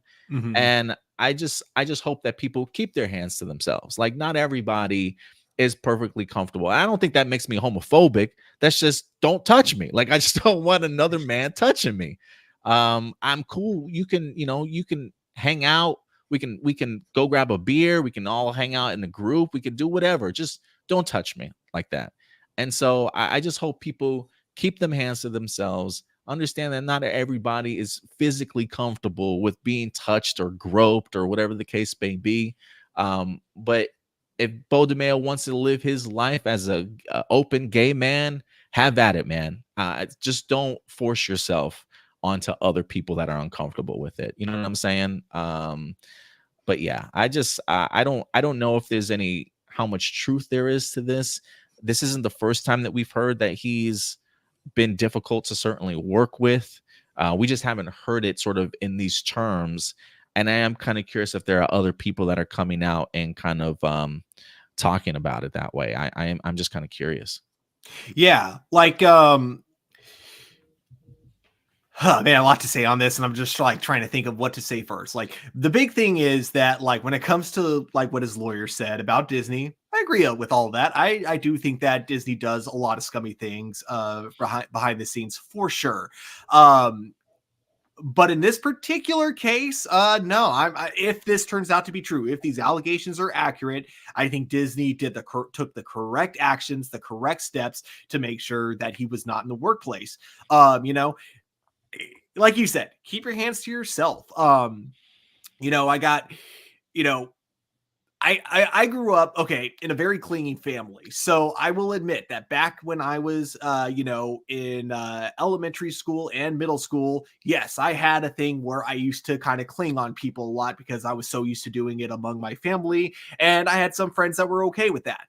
Other friends, not so much. And yes, so it was a concept that I had to learn that, okay, not everyone is okay with this. It's something that you are supposed to learn as a young kid. And then like, as you grow up, you should, know, like you got to learn people's boundaries before, like if they say no, like, like let's say, you want to like put your hand on their shoulder or something like that. They say no, don't do that, that kind of thing. The moment they say no, just don't. Yeah. So no, I fully agree with you. Like, yeah, it's one thing if you're like if you're trying to be friendly about it, but the moment someone says like they're uncomfortable, hands to yourself, man. It's simple as that. And then the other thing too with the pictures, I don't know what these pictures look like, if he was like, because I know they said that he was kind of dressed in costumes. I don't know if these costumes, how revealing they were, but again, kind of the same thing goes with that. Actually, I think even more so with that because, it's just publicly known you do not send unsolicited pictures of yourself to people. That is just the most common knowledge thing ever. So depending on what these pictures were, like depending on how much skin he showed, it's like that's something that he should have just known better from the get-go. And the fact that he got a warning after that, according to the sources of Jeff Snyder, the fact that they asked him to stop and he still kept going, that actually kind of blows my mind because most people don't even get that warning. And again, I keep having to emphasize this. This is all based on whether or not if these allegations are true or not. I definitely don't want to try to say that I believe these allegations. I don't know yet. I want to wait until we get like more evidence one way or the other. But, again, he had that second chance that a lot of people don't get because it's just publicly known you don't send unsolicited pictures, and then he still did it. And it's just like, no, I do not blame Disney at all for taking the right precautions. And then, yeah, when it comes to the mental and physical abuse, I will say this: mental abuse in the workplace it can at times, not all the time, have a little bit of a gray area in the sense that like sometimes a person is just an asshole and they're not necessarily mentally abusive, but it can definitely feel that way for sure. And I'm not saying mental abuse doesn't exist. It does, especially when you have people who have a lot of power over you, like, a showrunner. So I would be very curious to hear about like what exactly went down mentally abuse, like in terms of the mental abuse. But if the physical abuse part is true, also again, if it were me, I'd fire him immediately. That is never okay. Like to ever lay hands on another person, like in a workplace or anywhere. It's yeah. So it's just like if these allegations are true, I'm on Disney's side, and I hate saying that, but it's true. In this particular case, I think Disney took the correct steps in firing him. I mean, honestly, again, if it were me, I probably wouldn't have even given him the warning when it came to the photos. But that's how I see it. Yeah, I mean, again, if the allegations are true, look, man, if somebody says, please stop sending these pictures, like, it just makes me uncomfortable. Like, stop sending the pictures, bro. Like, yes, we accept who you are as a gay man, but that doesn't necessarily mean that like that means you get to parade around and just show people whatever. It's like you said, unsolicited pictures, right? We can definitely accept you for who you are and what you're doing, but when if it becomes a situation like that and you're sort of forcing your images onto other people that aren't quite comfortable and they tell you they're not comfortable, stop, bro. Like, what are you doing, my guy? Like, we can still accept you without seeing your half-ass nude photos. You know what I'm saying? Like, we can still live in that world. Just don't cross the boundaries, man. And it feels like that's kind of what the situation is here. So we'll see, man. We'll see how much the allegations are true. Again, his lawyer is going to say the truth will be revealed. So we'll see what Beau's side of the story certainly is. And again, this information is coming from inside source Jeff Snyder. So we'll see if there are anybody else that comes out to support Beau, or if other people on the cast and crew or production company come out to support Marvel in regards to some of their claims. I think the idea alone, Stuart, that there was an investigation done, that I think really stands out to me in the sense of like, what evidence does Marvel kind of have at the end of the day that his lawyer can kind of push back against? The fact that the internal investigation is probably pretty eye opening more than anything to me. Yeah, definitely. And it's funny. Last thing I'll say: if these allegations are true, it's so weird to me that he would try to start a flame war with Marvel when they have that over him, you know? Yeah, I mean, it did strike me as odd that he was the first person to say something. And it does make me wonder if he knew that information was about to come out. Like maybe he knew Jeff Schneider had learned details. Like I'm kind of curious if Jeff Schneider had planned on writing this article to begin with. And Beau DeMayo knew it was coming down the pipeline, and so he wanted to get ahead of it, because the idea that he posts that first when he's been so quiet in regards to what happened with Marvel was really odd to me. And so it seems like he was trying to immediately take control of what the narrative was before maybe some of these details kind of came out, because it just felt odd to me that he just randomly one day in August decided, hey, I'm going to start talking about this now. Yeah. So I am curious if Jeff Schneider had plans on writing this and he wanted to get ahead of some of the information that might leak. I really have no idea. But look, man, we were wondering, like, bro, why Homeboy wasn't even invited to like the premiere and stuff. I mean, he literally was like excommunicado from Marvel Studios, and I think for that to happen, I think a lot of us were like, man, something serious must have happened. But like, what could it be? And the fact that nobody said anything to now, it's pretty startling stuff that we're finding out, if it certainly turns out to be true. But look, guys, just allegations at this point, but we definitely want to know your guys' thoughts. What feels fishy to you? What feels like, I don't want to take sides here, but I just based off of what the details that we do have, I am kind of curious how people are navigating their feelings and their emotions around all this stuff. But we'll keep you guys posted. Maybe we will, maybe we won't. I don't know. It feels icky to kind of talk about some of this stuff at times. So this is probably why we try and avoid this. But it was such a big story in regards to his departure that I thought it was worthwhile certainly talking about for a little bit. So yeah, I still remember like when he first got fired, everyone thought it was just because he had a OnlyFans page. Yeah, we're like, that's so odd. Like, why would they do that? Yeah, exactly. It's like if he was promoting it like through Marvel, then I could definitely see Marvel being like, no, don't do that. But like, if this is true, then it's like, oh yeah, no, it has nothing to do with that. I mean, those early rumors though did mention the idea of him being really difficult to kind of work with type of personality too. And I do wonder, now that we're learning about this stuff, if there's any validation to at least that part of the original rumor that we have been hearing. But yeah, man, who knows? We'll see. But let us know your guys' thoughts in the comment section box below.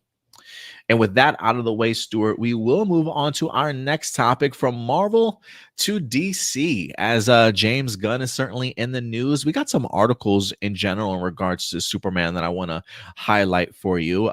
Isabella Mercade, fresh off of her appearance in Alien Romulus, is talking a little bit more about Hawkgirl and Supergirl, specifically the costumes that were revealed on the set, along with Sean Gunn actually opening up for the first time, it feels like, about his version of Maxwell Lord and where he's getting some inspiration. But the main topic for this Superman article that we're going to get into is James Gunn talking about his post-production process. One of the things that we highlight here when it comes to talking about films is most films, especially if you're a big summer blockbuster, always prepares ahead of time for reshoots.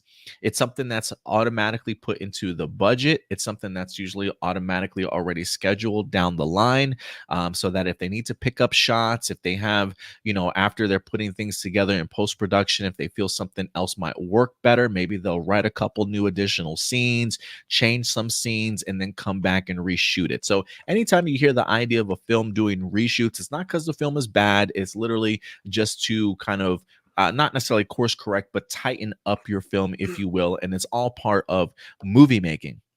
But apparently, when it comes to James Gunn and reshoots, he's like, I ain't got time for this, y'all. I ain't got time for no damn reshoots. As James Gunn apparently mentions, he doesn't do reshoots for a lot of his movies. And that certainly is not the norm when it comes to it. But let's figure out why that certainly is. This comes to us from comicbook.com. For Superman, James Gunn explains why movie likely won't have any reshoots. During a Q&A session on Threads, James Gunn seemingly suggested Superman won't have any reshoots, given he's only had a single day of additional photography throughout his past 2 releases. So we're talking Guardians of the Galaxy 3 and Suicide Squad. The filmmaker even detailed why he's been fortunate enough to not go back for more filming. So here's some of his methods that he says. Over prepare. That's his first thing. Over prepare.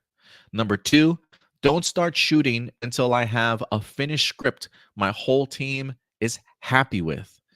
And if you've heard anything about what James Gunn does with his films, especially when it comes to the DCU, he has been saying, look, we are not going to announce anything. We're not going to start shooting anything until I have a finished script. I'm not going to start casting anything. I mean, the guy is ready. And for some people who follow filmmaking, you have heard stories, especially, and I'm sure you have too, Stuart, when you read articles about the idea that sometimes people just start filming when the script isn't even ready, or the sense of like, hey, we got a couple more scenes we have to write. We'll write them while we're filming or in the middle of Green production. Lantern.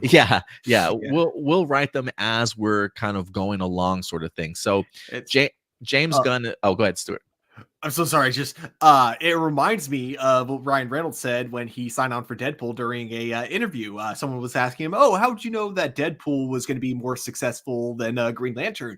And he's like, "Oh, well, you see, I was approached for Deadpool. They gave me a script. I read it, and I'm like, oh, this is really good. When it came to Green Lantern, I showed up on set. They didn't have a costume. They didn't have a script, and we had to start filming." Oh my God. Yeah. So it can be all over the place. So this is why James Gunn is saying, 1, over prepare. 2, don't start shooting until I have a finished script my whole team is happy with. 3, hire actors and department heads I know can do their jobs. This could be maybe why James Gunn loves working with people that he's worked with before.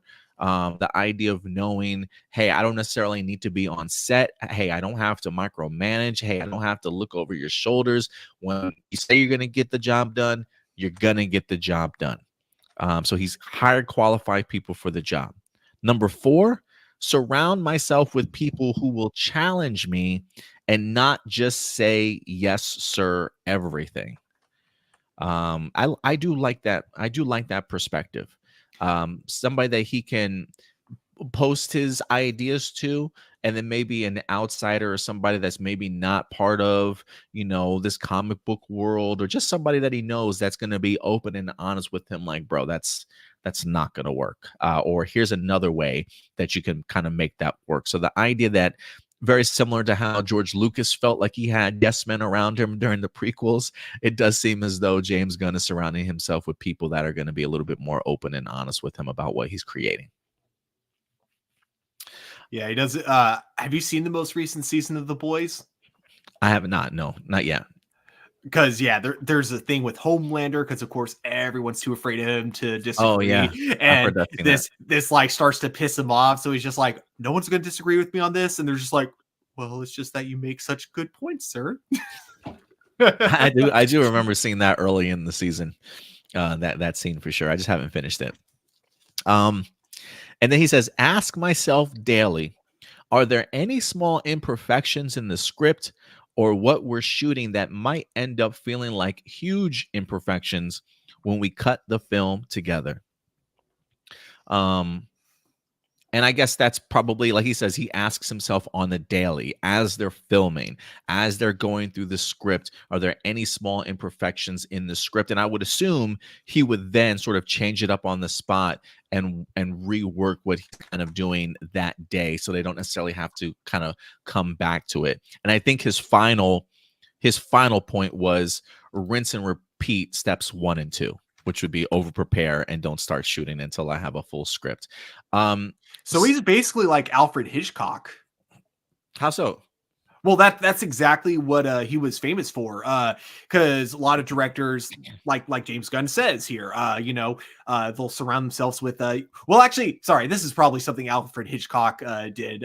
He probably is the kind of guy that would surround himself with yes men. But he was known for over preparing more than most directors. Like he himself would actually do the storyboards. He would make sure the script was absolutely perfect. He basically planned everything to a T, and again, made sure there were no imperfections, make sure everything was ready to go before filming. And he would say that filming was just like the last most tedious part of it. My movie is basically done before we even start rolling the cameras. Wow. So this is something that, like, I think it's a great idea for them to start with, to have this mentality from the beginning. And especially because, like, with Marvel, they seem to be taking the approach of kind of like fixing it in post, kind of Yes. like, and I think that's the biggest problem with, especially like the newest phases of Marvel is that, yeah, fix it in post seems to be their main motto, reshoots, that kind of stuff. So I do like that, from this first movie, the fact that this is going to be this seems like it's going to be the standard going forward. I do like how this is the kind of like work mentality James Gunn wants to try to influence for the other people working around him. It seems like this is like the standard that he's trying to set for future DC movies going forward, which I absolutely love. Yeah, I totally agree. That, like, to me, this just gives me a level of confidence once again that James Gunn knows what he's doing. I mean, you look at something like the Suicide Squad and Guardians of the Galaxy 3. I mean, Guardians of the Galaxy 3 went on to make like $800 million at the box office.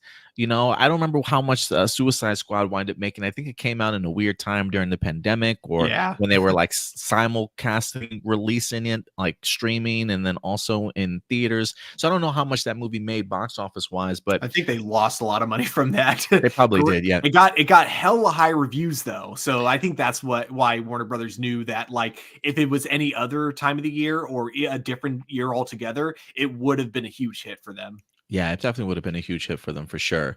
And so the fact that we see those two movies and he's only had to do reshoots of like a day and a half worth on both of those two big summer blockbuster stuff, and both films coming out to be like really enjoyable films, like, to me, it just gives me confidence that James Gunn is more than capable of not only making a great movie but also helming DC studios. And I do think it does wonders for him to know that he doesn't necessarily have to handle the business side of things, that he's got Peter Safran for that, and he can work on the creative side of the DCU. And so to kind of hear how he works his films, puts his films together, has 5 or 6 points that he follows to the T. To me, that just gives me a lot of confidence for something like a Supergirl or Lanterns, that while we've been patiently waiting for new and other information, that he's not going to pull the trigger early until he feels like, okay, this is exactly what we want to do. Let's go ahead and execute it. And that, to me, that's a sign of a really, really good leader, if you ask me. Definitely. We did also have a couple of quick articles here. Isabella Mercade wind up recently coming out and teasing her upcoming costume. You know, one of the things that we had talked about, Stuart, was when we initially saw this, our minds kind of went to, you know, some of the set photos. Our minds sort of went to like, you know, this feels very like uniform. You know, something that like a team maybe hired by an organization or a company. The fact that these costumes were so similar in nature just felt like this couldn't possibly be sort of like their actual costumes themselves. This feels very much like, hey, we're a group, we're working, showcasing our unity. And so, you know, while we got different color schemes, the basic design of the costumes are really the same. And there were some fans that were kind of pushing back in the sense of like, oh man, these costumes look so boring. You know, they're definitely nowhere near the comic book accurate whatsoever. But Isabella Mercade recently came out and talked a bit about it, and says there's probably more to come costume wise. She says in a recent interview with Deadline, Mercade teases her badass supersuit and helmet for Hawkgirl, confirming fans' theories that there will be a very specific narrative reason for the costumes in the world of the movie. She says, well, there have been some leaked pictures online. However, I think James knows what he wants, and this specific suit is for this specific timeline in the story. So the way that she emphasizes that is like, this is just for this moment in the movie. I don't know what else I can say, but I gotta say the helmet was my absolute favorite. It's so sick, it's so badass, it's perfect. And what she says, and she's emphasized the idea of how she's felt about the suit before. And I think when we first initially saw this suit, we were thinking to ourselves, this is the costume. And so one, while I have no problem with the helmet in here, I think the helmet still looks cool to me. It definitely implies here that there's a more comic book accurate suit maybe kind of coming down the line at some point in time in this movie. Is that kind of what you're taking away from it too? This is exactly what I'm taking away from it. And yeah, because the helmet and the mace are perfect. The outfit, you know, again, looks like, feels more like a uniform, less than a superhero costume. But judging from this interview, it, you know, she specifically says there is a story specific reason of why she's wearing that costume. And that's exactly what I was thinking. Or I will be honest, that wasn't my initial thought when I saw the costume. It wasn't until like seeing people pointing out the patterns on the costumes that made me go, oh, that makes so much sense now. But yeah, after like kind of like, you know, that, and then hearing it from her herself about it, yeah, I 100% think that this is just because they are currently part of a corporate organization at the moment. So they aren't really a real team. They're more of just like co-workers, you know. Oh yeah. They're basically like, I think they're basically like fought, but not, I assume they're not evil, at least like probably not like maybe there's going to be a big twist where they don't know that Maxwell Lord has his own like evil motivations, but I'm assuming that, you know, because Maxwell Lord is probably the one funding them, he probably owns like the Justice League International, and so they're probably going to do like a vote from the boys type of thing with that specific group. Yeah, I definitely do think you're onto something there. But yeah, that's exactly what I kind of take away from this also, is the idea that there will be a more comic book accurate costume certainly down the line. Because, you know, to be honest, it is funny when they did reveal these suits from the set photos. I remember people on social media was like referencing this costume, and they're like, man, what a downgrade. Like, what a downgrade from this to something like this, if you will. But there is a part of me that is now officially thinking, I don't know if it's going to be as great as this, Stuart, but I do think that they're going to be paying attention to detail in regards to what Isabella Mercade's costume is going to be like when it comes to Hawkgirl. So I agree. The mace alone is pretty damn badass, but I definitely want to see her in a more comic book accurate costume. And it sounds like that's exactly what we're going to be getting here relatively soon. And if we ever do get a Hawkman in the DC universe. I kind of hope they keep the same actor because I actually did really like him in his role in Black Adam. Not my favorite Sabotage. movie, but I think yeah, I think he did pretty good. Yeah, I was a really big fan of Aldous Hodge. I definitely want to see him return in some form. I don't know if he will return as Hawkman himself, but I've been pushing for him to personally be John Stewart. You had a great suggestion for John Boyega, which I thought was really inspiring fan casting. But we'll see. We'll see if there's a home for Aldous Hodge, who played Hawkman at some point in time. Um, the last article for Superman I wanted to highlight was Sean Gunn talking a little bit more about his upcoming Maxwell Lord take. And I found it interesting where he's grabbing some of his inspiration from. Sean Gunn says his Superman Maxwell Lord isn't based on other live portrayals. So Pedro Pascal's take, probably not associated with it. Um, Supergirl season 1, probably not targeted either. But according to Sean Gunn, it says Maxwell Lord isn't particularly well-known villain, but he's shown up in a surprising number of DC comic adaptations in recent years. Yeah, Pedro Pascal played him in Wonder Woman 1984, and Peter Facinelli portrayed him in the early years of CW's Supergirl, which I think was season 1, if I'm not mistaken. Uh, But he just didn't want to move to Vancouver, so they ended up just like pretending he never existed after season 1. Yeah. The Wrap caught up with Sean Gunn at Fan Expo Chicago on Friday and naturally had to find out how he's portraying the character. Gunn told us that he isn't referring back to those early portrayals. He says, I can't talk much about it. I can say that my brother James and I did discuss what reference materials from the canon were relevant to my process. He said, adding that I love doing my own music.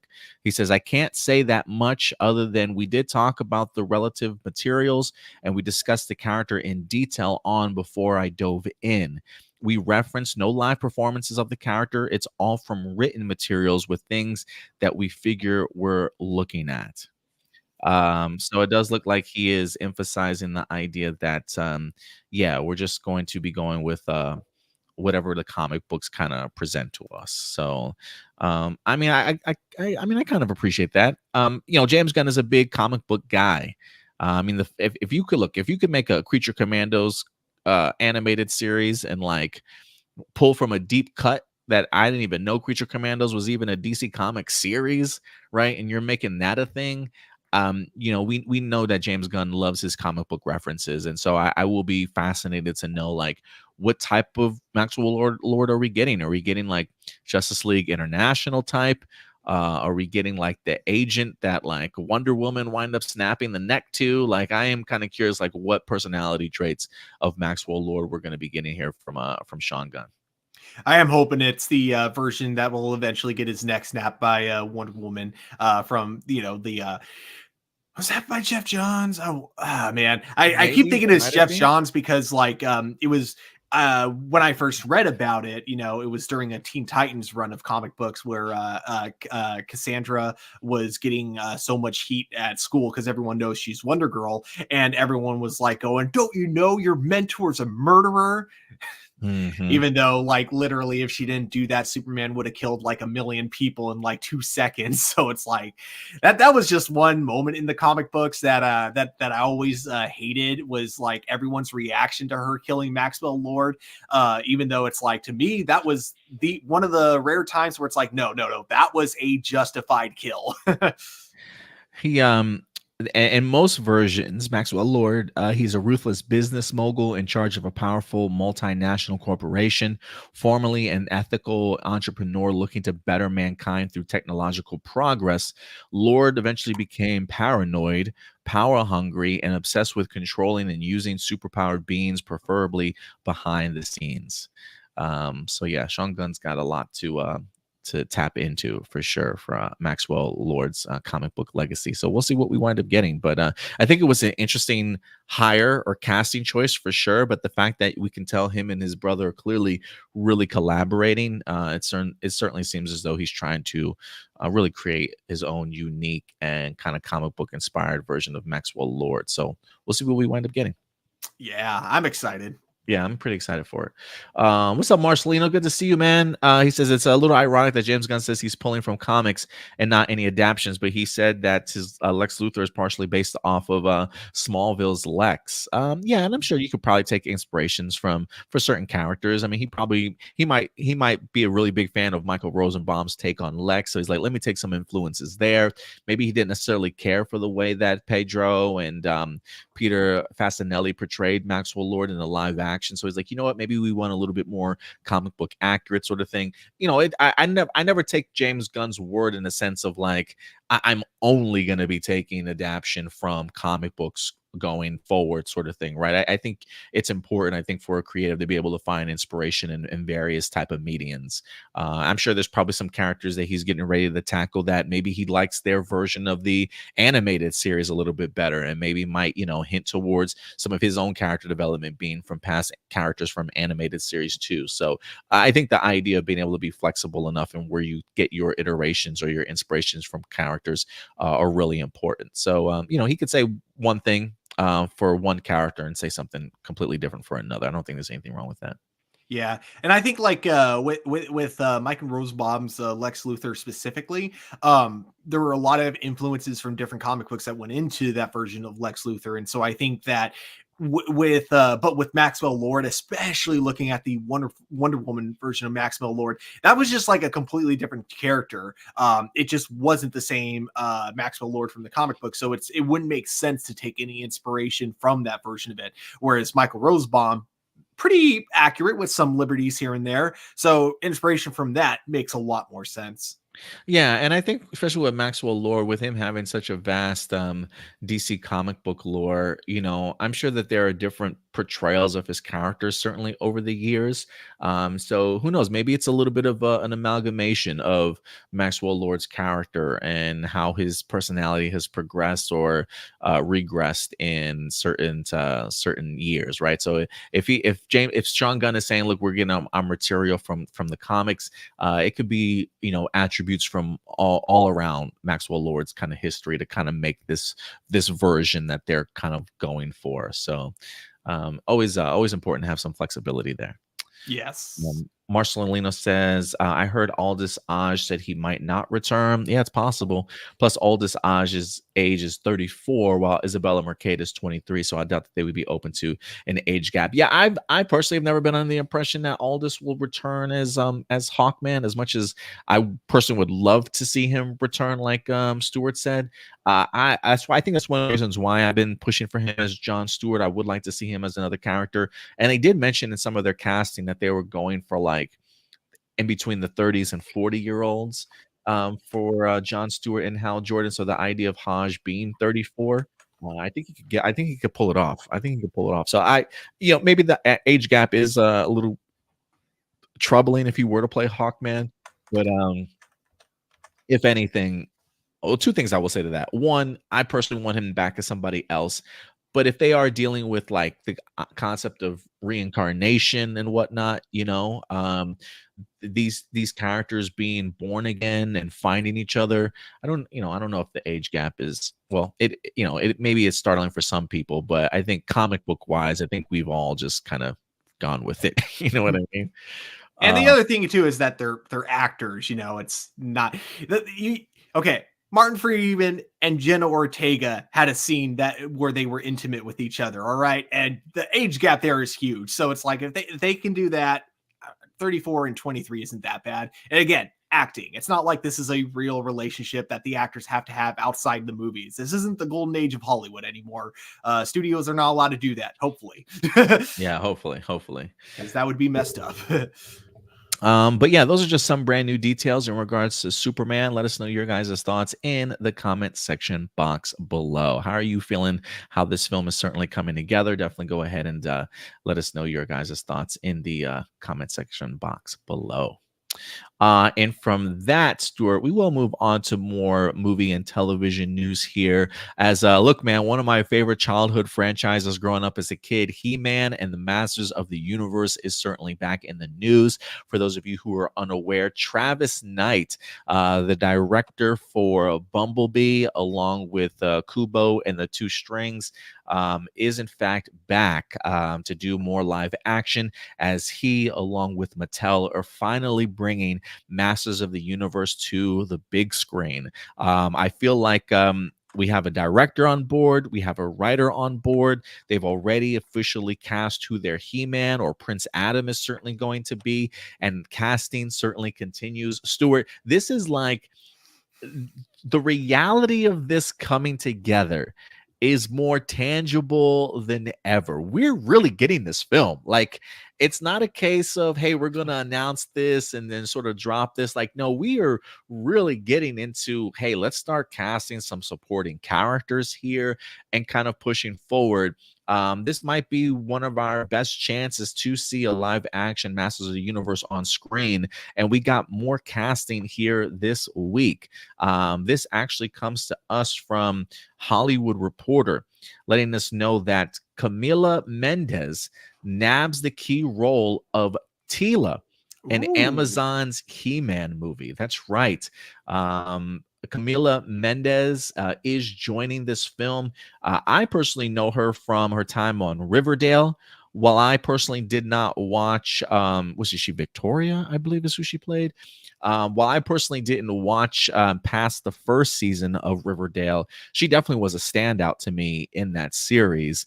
I've always really big fan of her work from season one. I kind of want to check out what else she's kind of done since then, but she has officially been cast to play Teela in the upcoming movie.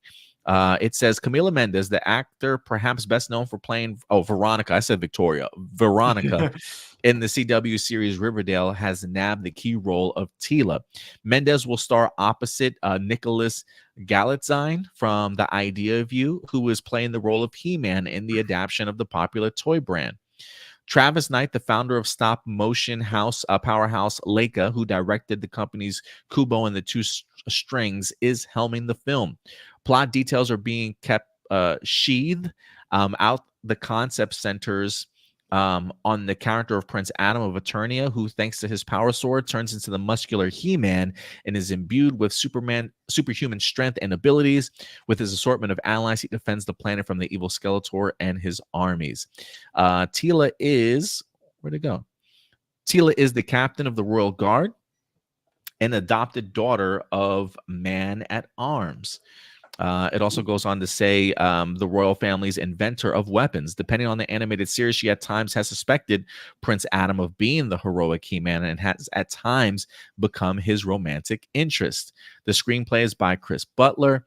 The casting in the high-profile, big-budget production in a recognizable role is a coup for Mendes, who test screened 2 weeks ago, along with rising actress Clara Rugard and Alexandra Shipp, along with Quintessa Swindell. So it does say that she literally did a screen test 2 weeks ago, along with these other actresses for this particular role. So yeah, man, she's got it. We found our Teela, Stewart. And is it just me, or does this feel like it's becoming a reality, Stewart? How do you feel about this? God, I hope so. I'm looking at the IMDb page right now, and it says that they got Nicholas. Hang on, Galitzine?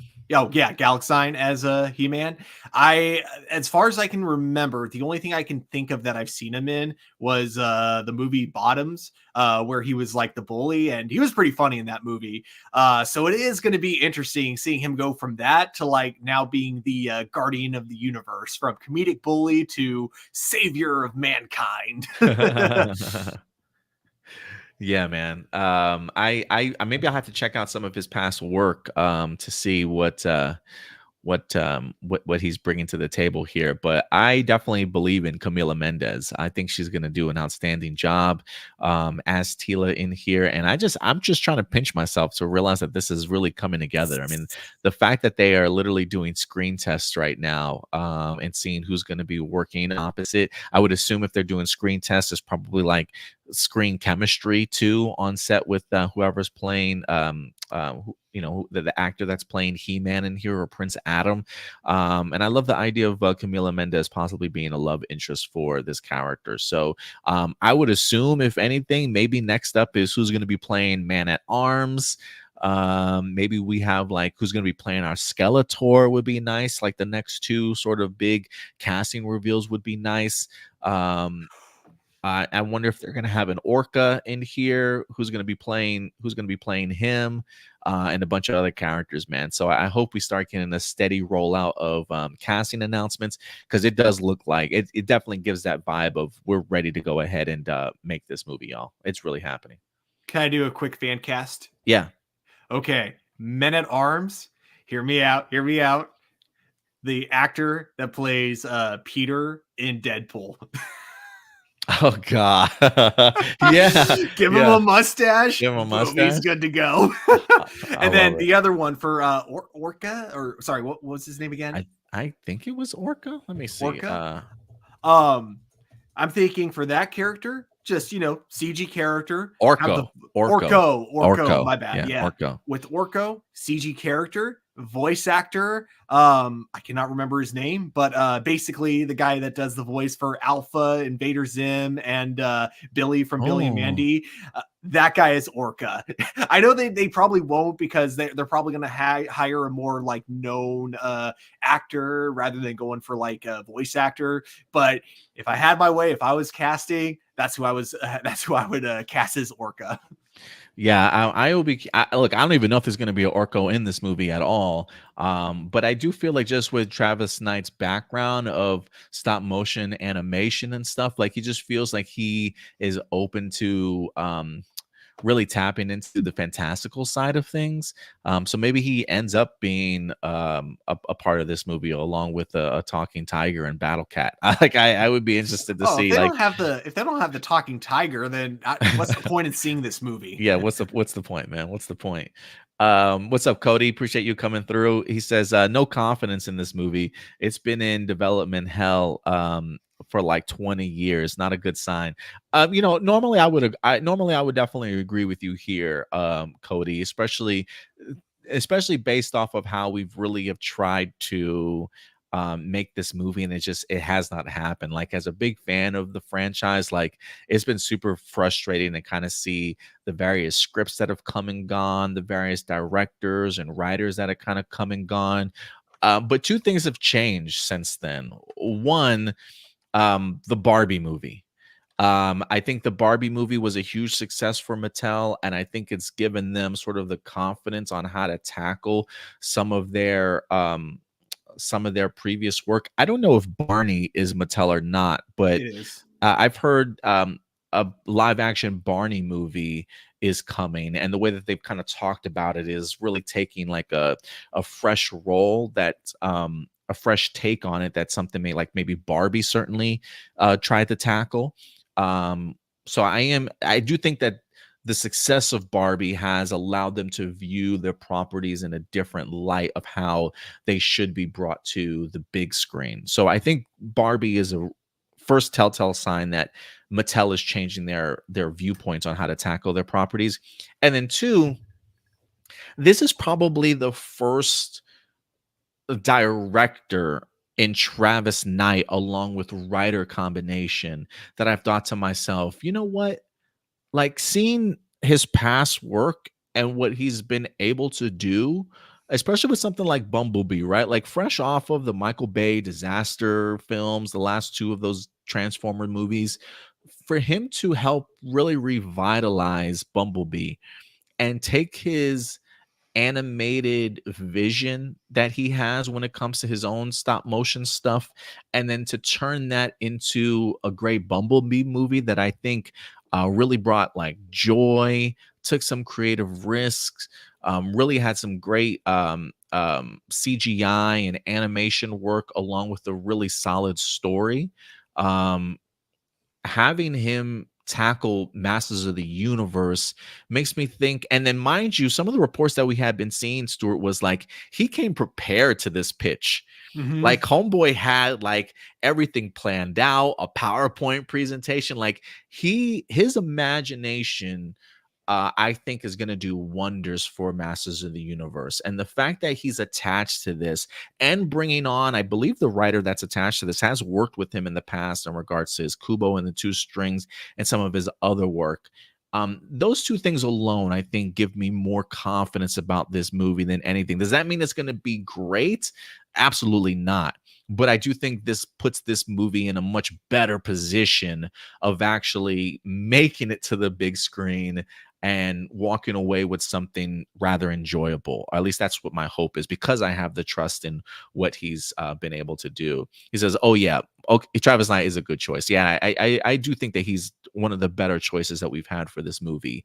So it does give me a little bit more confidence. Granted, I have to see the end result, but it does feel like Mattel is really allowing Travis Knight to just be creative with this, and I'm hoping that there's a really solid story to it as well. Because I do think you got to do like a fantasy meets sci-fi sort of element for this, and I don't know how you balance that, but getting somebody who has an animated eye for things and that level of storytelling, I think will help boost this movie a little bit. Do you have anything to add to that or on top of that, Stuart?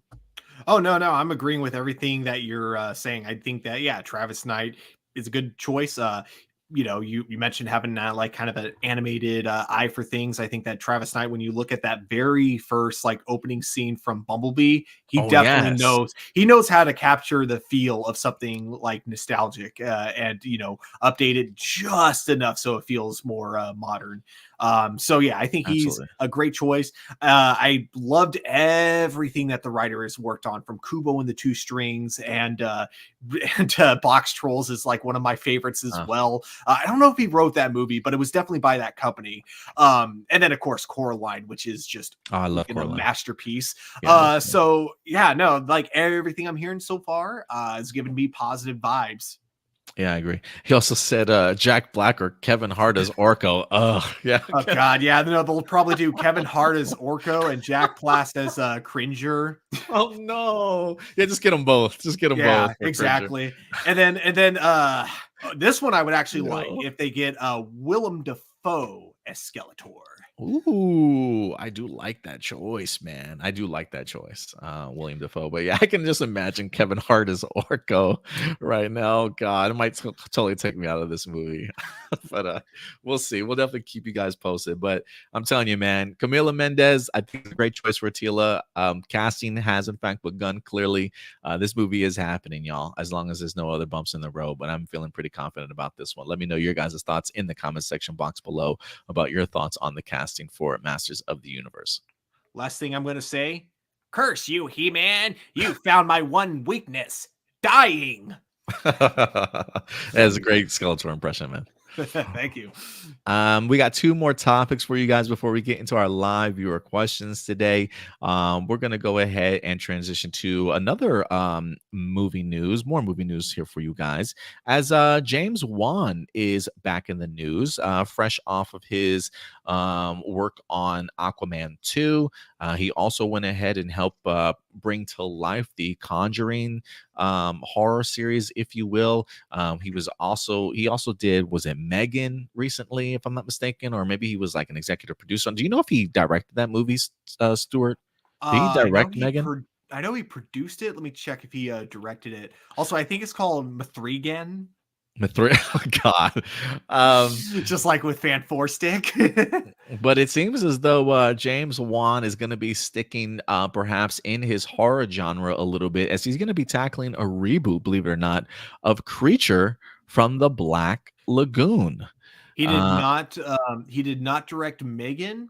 But I will he was say, a producer for it, right? yeah, he was a producer though. I do find it funny though, him doing Creature of the Black Lagoon, because he technically already executive produced a TV adaptation called Swamp Thing. Ooh, yeah, Actually, he did do Swamp. He did work on Swamp Thing, didn't he? yeah, Um, which was a it's great show.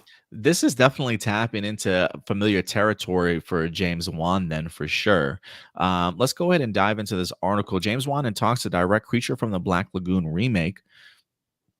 It says the creator of the Saw and Conjuring horror franchise, I forgot he created the Saw franchise, is developing a new take on the classical Universal monster properties in early talks to direct the future project. Is this part of the Universal Monsters reboot thing that they've been planning? Like to go along with like the Invisible Man movie that we recently had, maybe even that Forgotten Mummy Tom Cruise movie. Is this? I wonder if this is part of it. It says the move comes as Wan and his collaborators presented Universal with the pitch to remake the 1954 monster classic. So he's actually the one that pitched it. A writer will now be hired to write a script, working in concert with Wan. This is the first project Wan has attached himself to as director following the company's banner Atomic Monster merging with Blumhouse. Wan was also underwater for the last few years with Aquaman and the Lost Kingdom and has been looking to get back to his horror roots in some way. Wan will act as producer as well on Creature. The black and white movie made in the gimmicky and popular 3D format told of a prehistoric water-breathing humanoid monster and a group of scientists that wanted to study him. It was among the last of Universal's great monster movies, combining an entrancing mix of horror, tragedy, and romance. It introduced audiences to the unique Gill Man, aka the Creature, who is the last of his kind. The Hollywood has tried to bring back Creatures since the 1980s. John Landis tried to produce an iteration, while John Carpenter and even Ivan Reitman developed takes back in the 1990s. It does say most recently the character has been part of Universal's Dark Universe monster movies in the 2010s. The Dark Universe initially imploded as the studio focused on more filmmaking centric approach. Wan's take is described as being a grounded, modernized retelling that will lean into visceral horror while paying respect to the original. So yeah. James Wan is looking to develop a new movie to direct Creature from the Black Lagoon. Uh, Awesome. I will say this. What was that Guillermo del Toro movie? The Way of Oh, Shape of Water. Shape of Water. Like, I think we already got this movie, bro. And in the form of The Shape of Water. But it definitely seems as though James Wan is trying to get into his horror bag one more time. And you know what's just fascinating to me, Stuart? Like, I feel like this is just feels right up his alley, if you ask me. I feel like he's been wanting to do an underwater sort of horror film for quite some time. If you guys recall, he absolutely loved dealing with the trench in the Aquaman movies and those creatures. And I remember for a while we had rumors of like a James Wan produced trench series or something like that he wanted to kind of develop and focus on those creatures a little bit. So this kind of feels like Trench meets sort of like James Wan's horror vibes a little bit. Mixing it in with more of a classic remake for Creatures from the Black Lagoon. So it feels like he's finally getting his dream come true that he wanted to do for the Aquaman Trench characters, but found that passion in remaking Creature from the Black Lagoon instead. So I am kind of eager to kind of see what an underwater sort of horror vibe is going to be like, especially if it still involves the concepts of scientists trying to study this humanoid like creature underwater. So I do think there's something there. And you tell me James Wan is directing a film specifically, I'm usually going to be there to watch it. Yeah. Because I love Shape of Water, great movie. I wouldn't call it exactly a remake of Creature from the Black Lagoon, Oh yeah, because that absolutely movie not. was still more of a horror movie, whereas like Shape of Water really just focused on the romantic side of it. It's funny, I say I don't like romance movies, but that's actually probably a big exception because I actually really, really like that movie.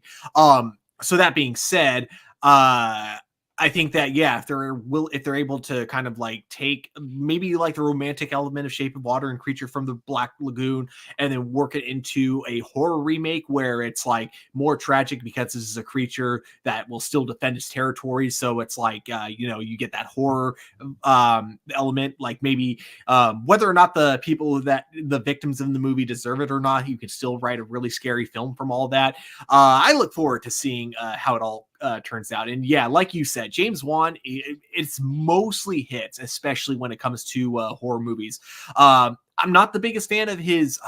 He did Conjuring, right? I believe he did. I did believe he directed the first Conjuring, and then I think he might have just produced the other ones. Okay, because that whole cinematic universe, not the biggest fan of. They have some good ones. Like I really liked Annabelle 2. And I thought the Nun was entertaining, not good, but entertaining. But that all being said, they definitely have their audience, and there are definitely other horror movies he's worked on that I still absolutely love, especially Saw. Like, you Yeah. know, I think that first Saw movie, a lot of people forget how good it was, especially with like how kind of frightening it is. Because at the time, you know nothing about Jigsaw, you know nothing about his motivation, so the mystery behind it was so great. And that first initial twist, people want to pretend they saw it coming a mile away. No one saw that twist coming, and if they say that they did, they are lying. It was a great. So yeah, I think he's perfect to direct. Honestly, not just this movie, any remake from the Universal monster lineup. Like if they want to give him, basically make him the James Gunn of the dark Ooh. universe, I would be down for that. Yeah, I do like that idea. Yeah, let James Wan helm a remake of a lot of these classic characters. I would love to see. I don't if this movie is successful. I am kind of curious if that is the next route. Like Universal's like, hey, we're trying to bring it back now after the success of Creature from the Black Lagoon. We got our producer right here in James Wan that's gonna helm our stuff kind of going forward. Like I can easily see that being an announcement in like the next 2 to 3 years of them taking another swipe at it. But maybe if it's grounded and it's more modernized. Look, I still am a big fan of what they did with the Invisible Man. I'm kind of surprised that they haven't had a sequel drop yet, although I've heard that they are still developing a sequel to the Invisible Man. I still think that there's hope for bringing that Universal Dark Universe to life, just maybe in a vastly different way. If Invisible Man 2 can be successful, if Creature of the Black Lagoon can be also, maybe there's a way you include all of this together. But baby steps. We'll see what happens with this film. But looks like James Wan has his next project. But let us know your guys' thoughts in the comment section box below. And if in some weird, strange scenario, some executive producer at Universal watches this podcast, goes, "These guys are brilliant. We need James Gunn or James Wan as our, head producer of the Dark Universe." All I ask is, Mr. James Wan out there, sir, I got you this job. Could I direct Dr. Jekyll and Mr. Hyde, please? I've always wanted to direct a remake of that movie.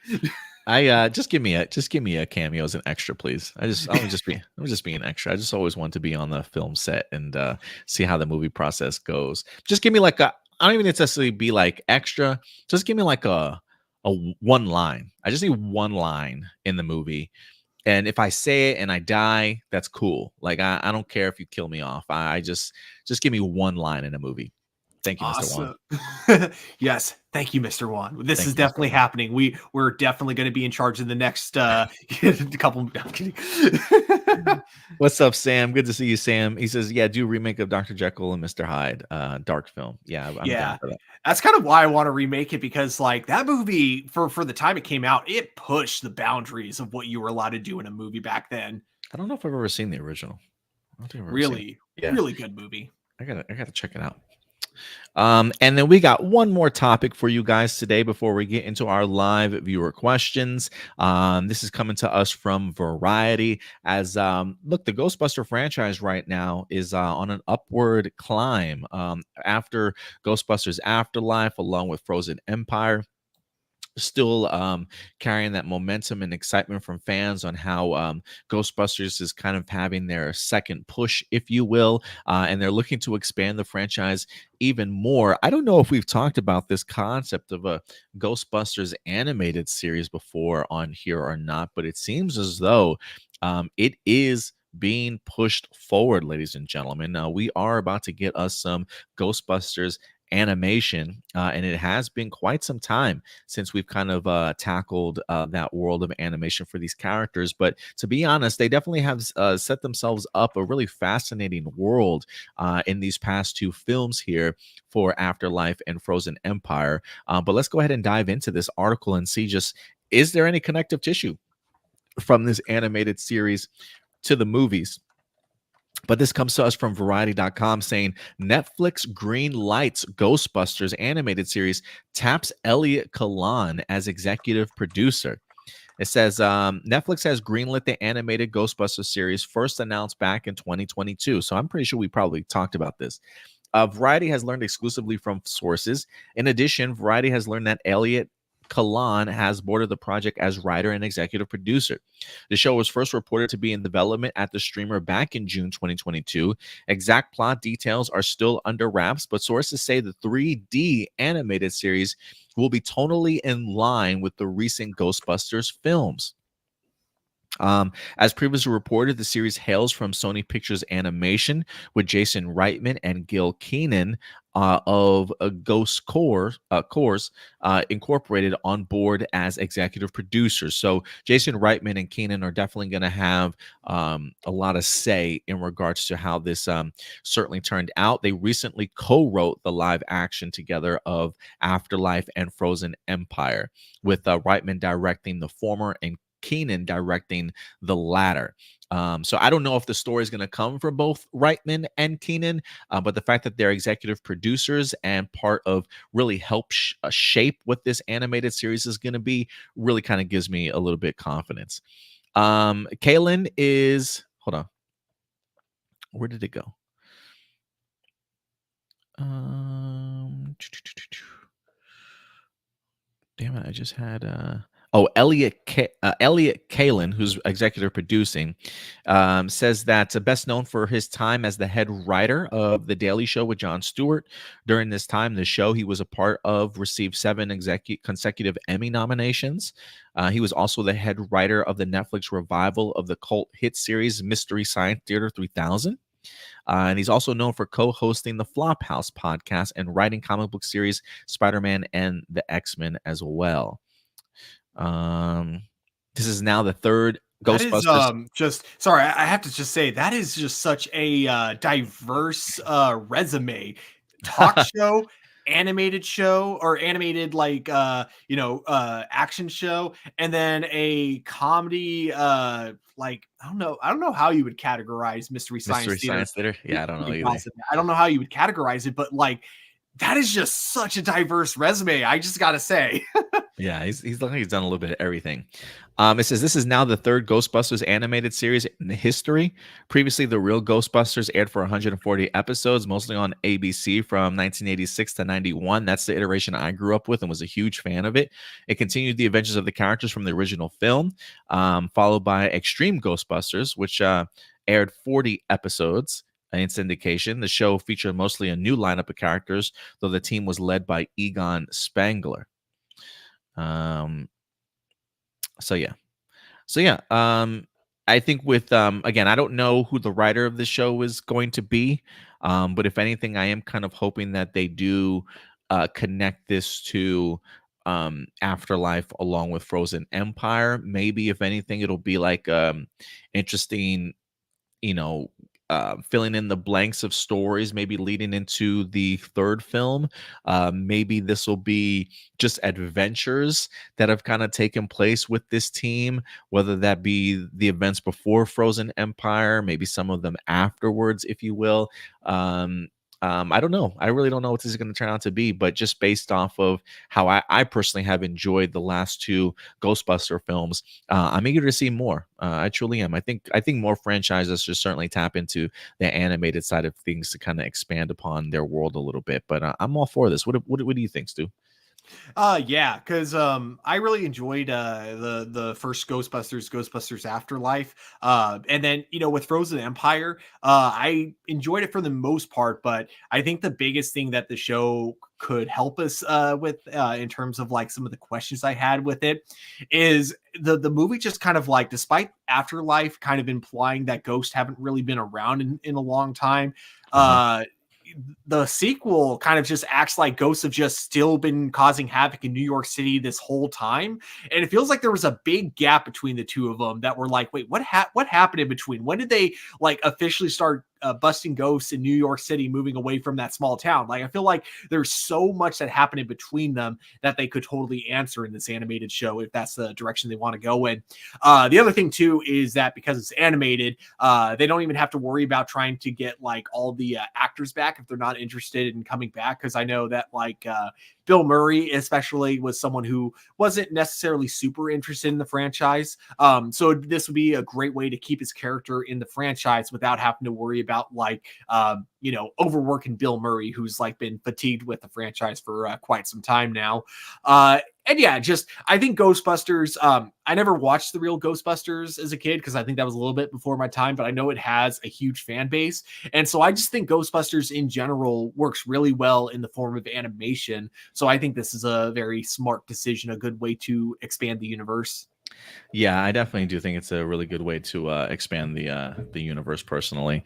But yeah, guys, let us know your thoughts. Are you excited for a Ghostbusters animated series? Certainly go ahead and let us know your guys' thoughts in the comment section box below. Marcelina says people want the Ghostbuster franchise to end after Frozen Empire. I think that's a reach, bro. I think that's a reach. I mean, maybe some people have said it, but I don't think that's a majority of fan base whatsoever. I kind of like the cast and crew that they have on board. Do I think Frozen Empire was like the strongest Ghostbusters movie? No. I mean, I still liked Afterlife a little bit better. But I never walked away from Frozen Empire thinking to myself, man, this franchise is really going downhill. Like they need to stop this from going forward. I think that's a little bit outlandish to me personally. But that, if you're getting your opinions from Twitter, from film Twitter, then yeah, that makes sense for sure. Yeah, I just I don't remember what the overall consensus was for Ghostbusters Yeah, I don't know either. specifically for Frozen Empire. I What's know that what's the Rotten Tomatoes? Look up the Rotten Tomatoes real quick. that's a good idea because And I and personally cinema score. And cinema score. yeah, because I personally enjoyed it. I just feel like there were a lot of things in the very beginning of the movie that kind of ignored everything that happened in Afterlife, or there was just a lot that happened in between that just never got talked about. And so that was my only real complaint with the movie. Marcelino says, "I love Twitter and getting into the deep side of it." I mean, Oh yeah, I've come to ignore it honestly now these days. I just truly have. I can't trust people's opinions on Twitter anymore. Okay, this is interesting. This is actually one of those rare cases where the audience score is higher than the critic score. It's kind of funny because it used to start that way, but then I feel like it's recently kind of turned, and now maybe it's starting to go back. Who knows? But yeah, 42 from critics and 83 from audiences. Wow, 42%. Wow, it was Yeah, rotten under critics. under critics, yeah. Under audiences, Wow, pretty positive. wow. What's Yeah. the cinema score? Oh, uh,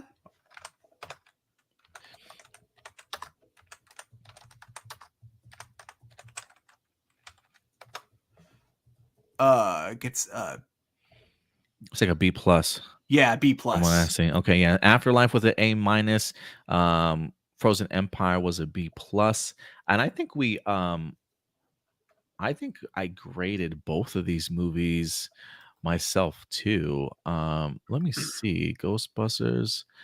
I did. I actually did go ahead and film record both of these. I don't know if you ever gave your report card or not, but this was the consensus so far. Afterlife, I gave a B plus to, and Frozen Empire, I gave a B. So I enjoyed the Afterlife a little bit better, but I think they're both solid entries into the franchise. I don't really. Are there issues with it? Absolutely, but are they problems? No, I don't think they're problems though. Yeah. Um, but yeah, so but to each their own. To each their own. But yeah, guys, let us know your thoughts. How are you guys liking the Ghostbusters franchise so far? Are you eager for more Ghostbusters animation? It may be focusing on the adventures of or at least feeling like the animation may be feeling like the films themselves. Would you like to see those characters return and maybe do voice actors? Do you want to focus on brand new characters from Ghostbusters? How would you guys like to see them tackle an animated series? So go ahead and let me know your thoughts in the comment section box below. Sam says Extreme Ghostbusters is a good show. I don't think I've ever checked that one out, but maybe I'll need to. And with that out of the way, guys, that will wrap up all of our main topics for you guys today. So again, feel free to let us know your thoughts about some of the topics that we certainly discussed today. But Stuart, I think you know what time it is. I do indeed. And now, everybody, it is time for live viewer questions. And we're going to get into our live viewer questions. But before we do, let me try and get some of this music up and running.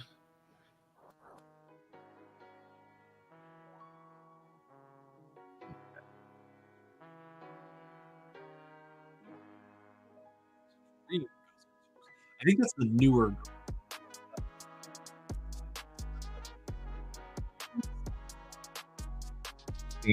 The recent version, the most recent cartoon series.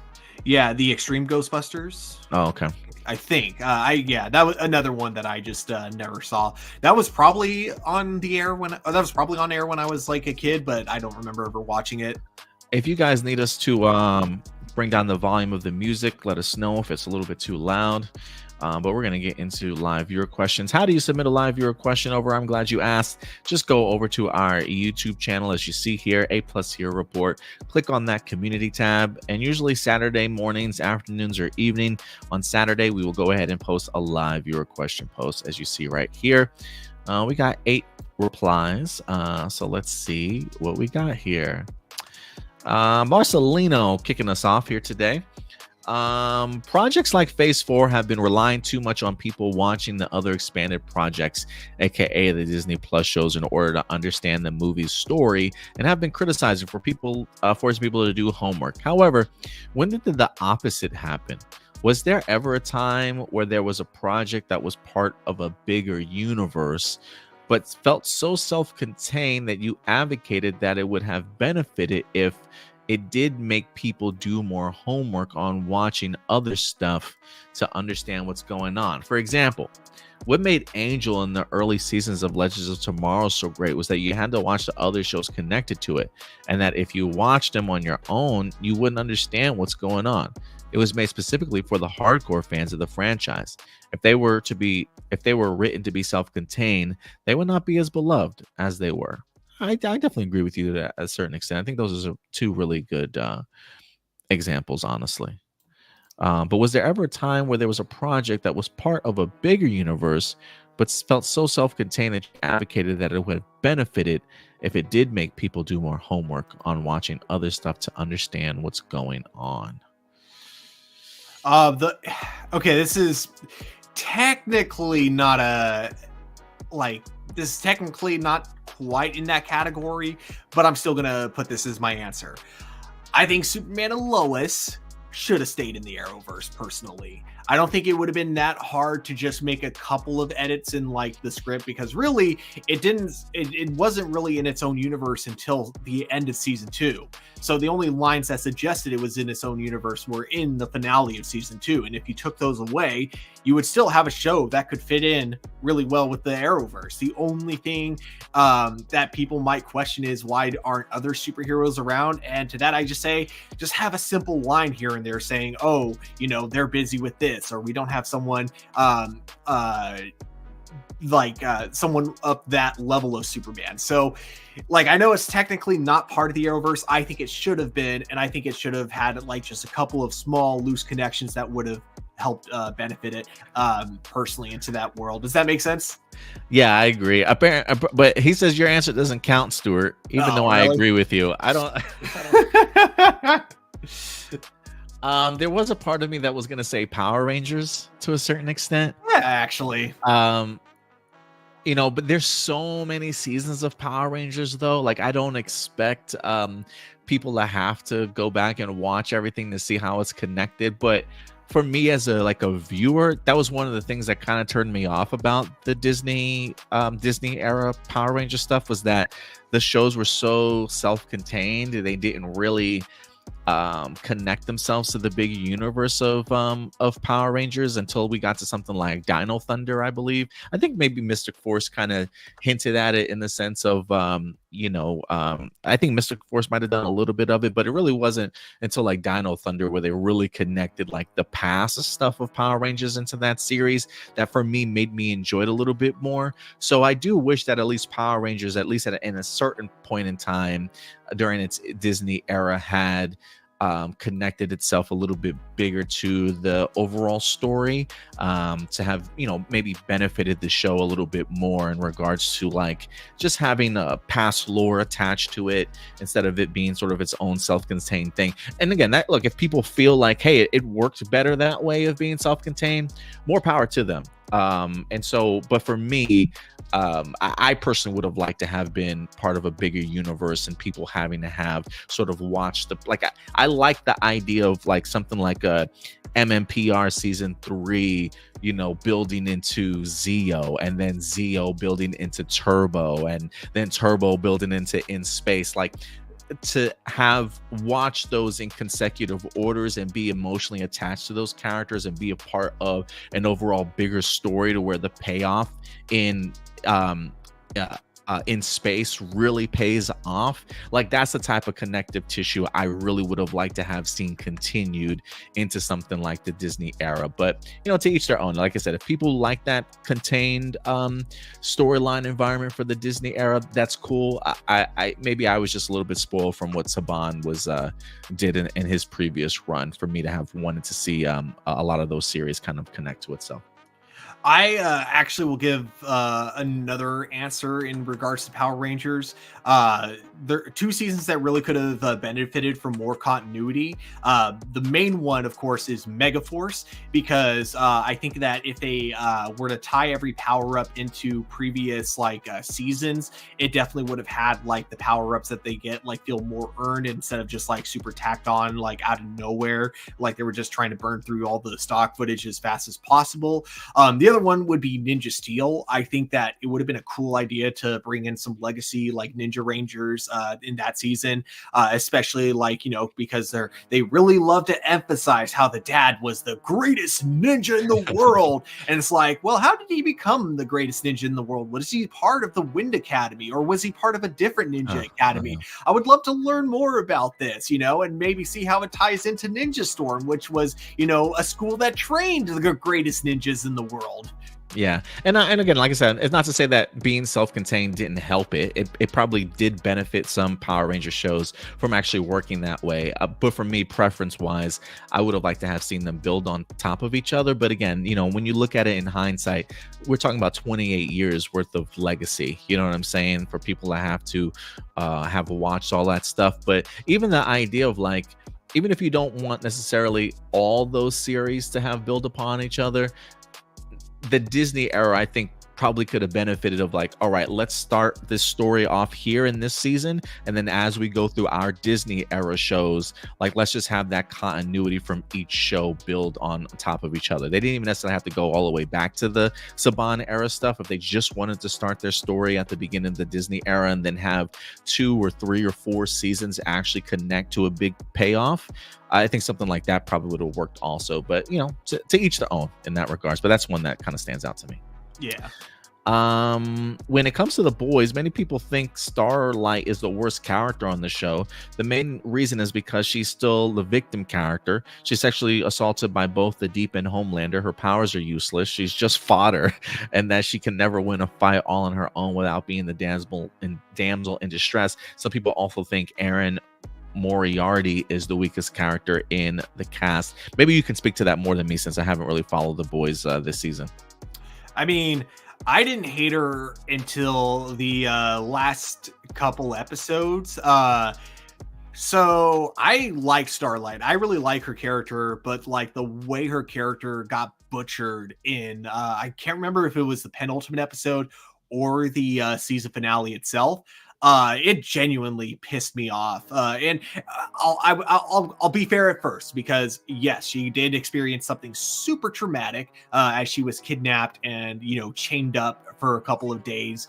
But like, she doubled down, which was what pissed me off, is that when she finally freed herself, because she basically got kidnapped by a shapeshifter who can steal memories. Keep that in mind. This is a shapeshifter that can steal memories. The shapeshifter got intimate with Huey, which literally means Huey was sexually assaulted because he thought he was consenting to sex with Starlight. It was not. It was someone completely different. So Huey is also a victim in this. It may not seem like it, because yes, he wasn't chained up like Starlight was, but he is also a victim in this circumstance. And when Starlight finally frees herself and she and Huey meet up again, she is pissed at Huey and yells at him for cheating on her. And that pissed me off way too much, beyond belief. Like, I get it. She's probably a little traumatized, a little shook up at first, but then she doubles down on it later in the episode, saying, you can make it up to me by this. And it's just like, no, you should apologize to him, you bitch. So I disagree until that last episode. And also, in regards to the actress, I actually love her. I think she does a great job in the show.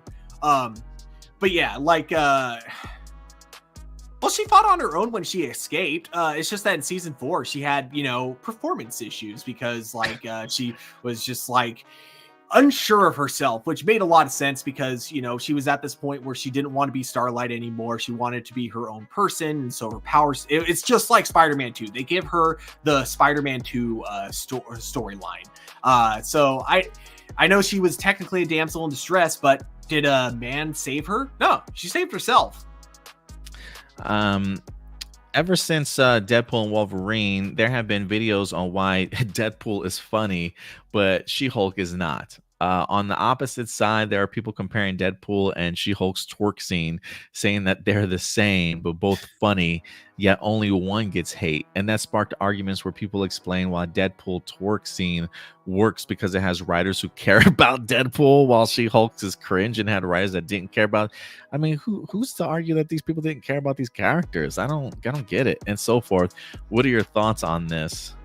Dude, the whole there is a video I had to stop myself because I was starting to turn into Twitter stew, and I never want to turn into Twitter stew again. And if you don't know what I'm referencing, it's because when I was on Twitter a lot, if I saw hate on Twitter, I would get into like kind of flame wars with people, like in the comments, like being like, you clearly don't know what you're talking about, shit like that. And before long, I realized I was turning into the exact same person that kind of pissed me off to begin with. So I've been seeing so many fucking videos, and it's been so hard for me to not comment on them, where it's people talking about She-Hulk and making up shit about Tatiana and trying to say, Musolani, and specifically referring to when she said that JPEG was out of touch with modern times.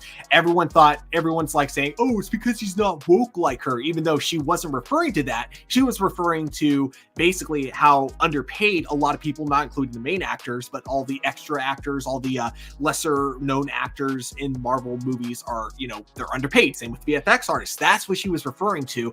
Everyone's like, oh, she's just jealous that Deadpool and Wolverine, even though this came out before Deadpool and Wolverine, her interview, people are like accusing her of being jealous, and people are accusing the showrunner of She-Hulk of like having issues with Marvel for, making the movie to begin with, and that she and Ryan Reynolds apparently hate each other. And this has just been pissing me off. You know, if you don't like She-Hulk, that is totally fine. You know, the humor is not for everyone. It doesn't go for the same target audience that most Marvels go for. Most Marvel movies go for. All right. It's its own thing that just happens to be part of the Marvel universe. And personally, I found it kind of funny. But I get that not everyone else did, and that is totally fine. If you're not into that kind of humor, She-Hulk is not going to change your mind. But holy shit, guys, calm down. It's just a TV show. All right. It didn't even affect the overall, like, you know, Marvel Cinematic Universe. It's its own standalone show, and you don't have to get all butthurt because it wasn't as good as Deadpool. Okay. Personally, yes, I like Deadpool a little more than She-Hulk. All right. But you know what I'm not doing? I'm not bitching about She-Hulk for just existing. God, sorry, that I needed to get that rant out because holy shit, there are some people that are just so weird about the show, and I just don't fucking get it. Yeah, bro, I don't get it either. This is why I'd say all the time, like, Twitter is a cesspool, man. It is a cesspool. I cannot stand some people's opinions in regards to it, and some of it aren't even constructively, you know, constructive criticism. It's some majority of the time it's just stupid ass reasons to hate things. Like I just don't know anymore, man. I really don't. Look, to be honest, I found the Deadpool NSYNC stuff cringy. I'm gonna be honest with you. Really, I love. Yeah, that. I mean, I love the song and stuff and the choreography, but it's just like it really just didn't do anything for me, man. It really didn't. Same thing with She-Hulk, the twerking scene. Like, I didn't get that worked up about it. Like, it didn't really do anything for me either. Like, I'll chuckle, but I don't care, man. Like, these are both characters that are known for breaking the fourth wall, doing outlandish things. Pick up a comic book, read John Byrne's She-Hulk, sensational She-Hulk run. She does this stuff all the time. Like, it's just people want to find things to complain about. They want to cause division. They want to hate. A lot of these people don't even read comic books. They just want to have really shitty opinions about things and just get clicks and stuff. So, like, this is why I just don't care about a lot of people's perspectives these days. I'm just being honest. Like, it's not to sound like a douchebag or to feel like my only opinion is right, but like you said, some of this stuff is just fucking weird, Stuart.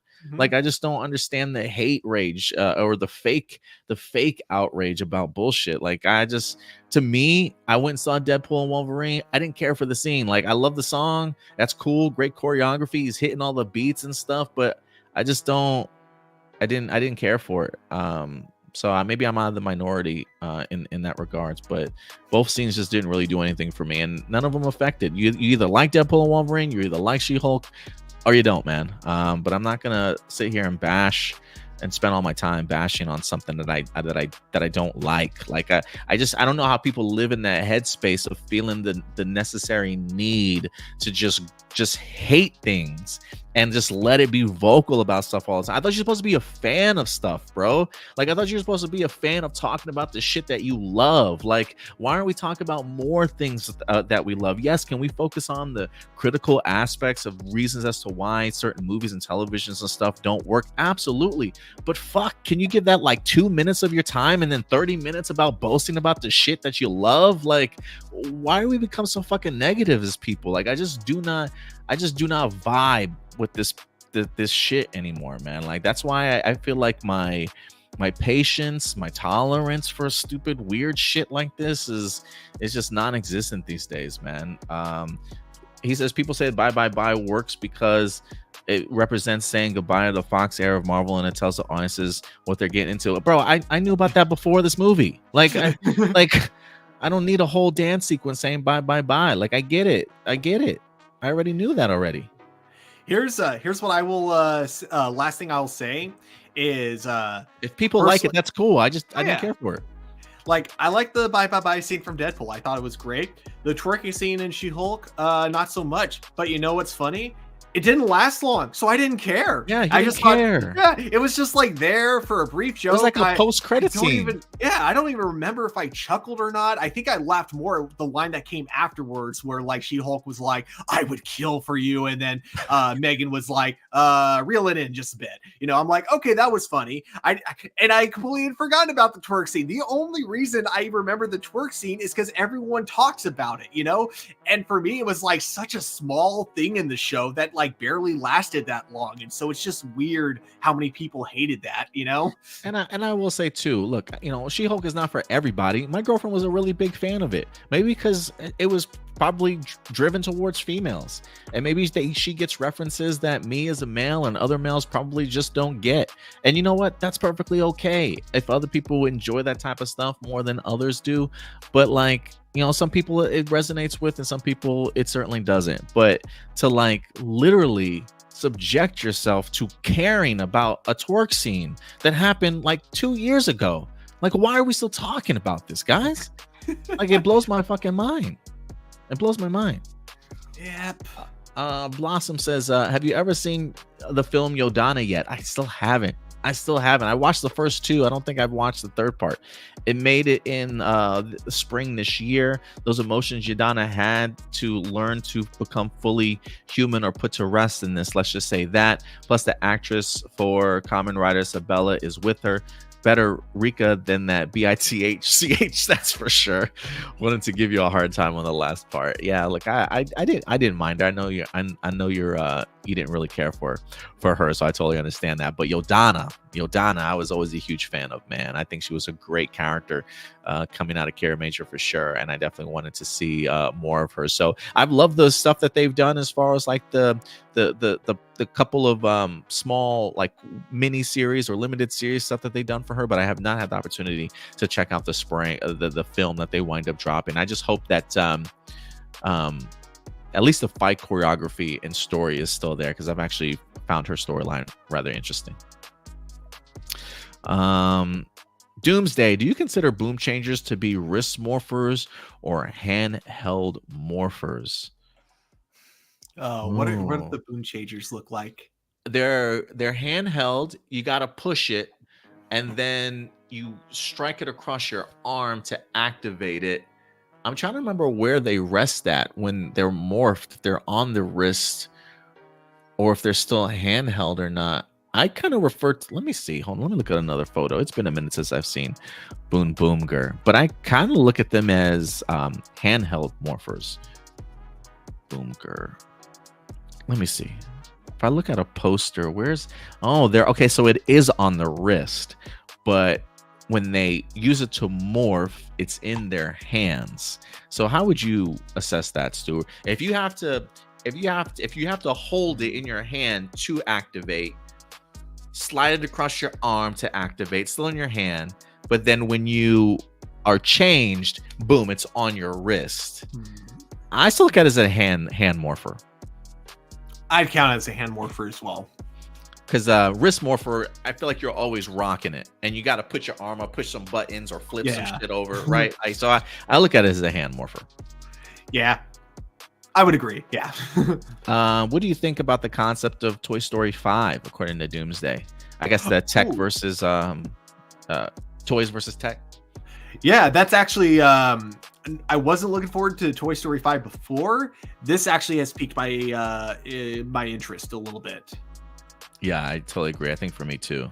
Do you think that TJ actually got a demo? And well, before I move on, I did mention this last week because I think Ram Jam might have asked me this question last week, and it just speaks volumes to me now as my soon-to-be 3-year-old is becoming more and more fascinated with our phones and tablets. Like his grandpa got him or is letting him use one of his old tablets. And we're just like, Dad, like, why are you giving this kid a tablet? But then again, his grandfather is big into technology and stuff, so granted, my son still plays with his toys, but man, if he finds a cell phone or a tablet, the kid's glued to it. So I just think it's a really great concept. Do you think that TJ got a demotion to Blue Ranger during In Space, even though he was already a Red Ranger being there was already a Red Ranger being Andros? Here's the thing. I know that is typical that the Red Ranger is the leader. For In Space, even though Andros, it wasn't even his ship. No, so he joined the team, and even though he was the Red Ranger, I still saw TJ as the leader because he was usually the one coming up with plans. I think that maybe you could look at Andros as like the one who just kind of gave the intel, but I feel like in terms of plans and execution, TJ would be the ones to come up with those, especially when it came to the Psycho Rangers. I mean, it was his idea for them to all like have the same color outfit, so that way they could take on each other, Psycho Rangers, and defeat them that way. So yeah, no, I didn't see it like I saw it as a demotion in color, but not in terms of his overall role with the team. I think when I first watched it, I think that was my perspective of, man, I can't believe they demoted this guy.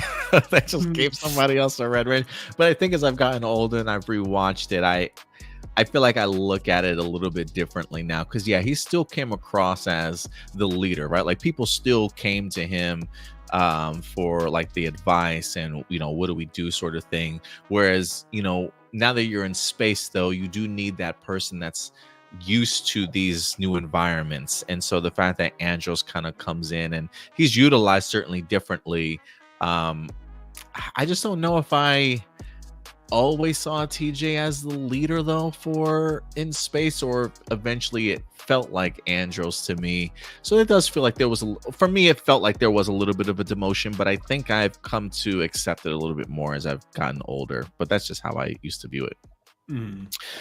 Peg C, what's up, Peg C? If you could choose between Family Matters and Home Improvement to get sequel series, which one would you choose to get a sequel series? Definitely Family Matters, because even though it wasn't actually a sequel series, it got a spiritual sequel with Alan. Why am I forgetting his name? Alan something. Tim Allen. Tim Allen. Sorry. Wow, I was way off. Tim Allen had like another sitcom like that came out like not too long ago, and it was pretty similar enough to where it's like if you want your sequel series, you just gotta squint your eyes and there you got it. Family Matters, though, I think there's a lot you could do like with the sequel series to that. Yeah, I was just gonna echo your sentiments. Was like, I think Tim Allen, even though it wasn't a Home Improvement season, the fact that he got himself another sitcom and it's surrounded around his family. Granted, he's not building stuff. I think he still uses even some of his like his like gruntle noises maybe from time to time, and like it just feels like a quasi sequel to Home Improvement, even though it really isn't. So yeah, Family Matters was gonna be my choice, honestly. So. Have you got a chance to see the 30th anniversary epilogue movie of Kaku Ranger Act 3 Middle-Aged Struggles, where the Kaku Rangers are now middle-aged adults? No, I have not seen that one. Maybe I'll have to check that one out. Thank you for bringing that to my attention. Kaku Ranger Act 3 Middle-Aged Struggles. What a title, man. What a title. Oh, that's hilarious. Do you think Marvel should try and do a movie about the original Human Torch, also known as Jim Hammond? Here's a brief history of the original Torch. The Human Torch, also known as Jim Hammond, is a superhero created writer by Carl Burgos. He first appeared in Marvel Comics #1. He was an artificial intelligence, wasn't he? Wasn't he like an android that they built? And there's a part of me that wants to say that his form was later on used to help develop Vision, if I'm not mistaken. Maybe I'm tripping on that, but I do remember the original Human Torch, I think, was an android. Am I correct in that, Stuart? You might be. I do know that the Human Torch was originally seen in the first Captain America. It's like, or I think it was just suit, but let me double check. And he was also involved in the very first crossover in comic books.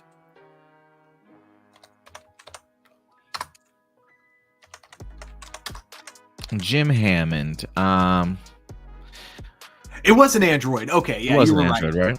Yeah. Okay, cool. And I think, yeah, that the android then is what I'm assuming it was a prototype within the movie, and so it probably wasn't actually functional, but we do see it in Captain America when they're at the Stark Museum. The Stark Museum, that's right. It's like in this tube or something like that, right? Yeah.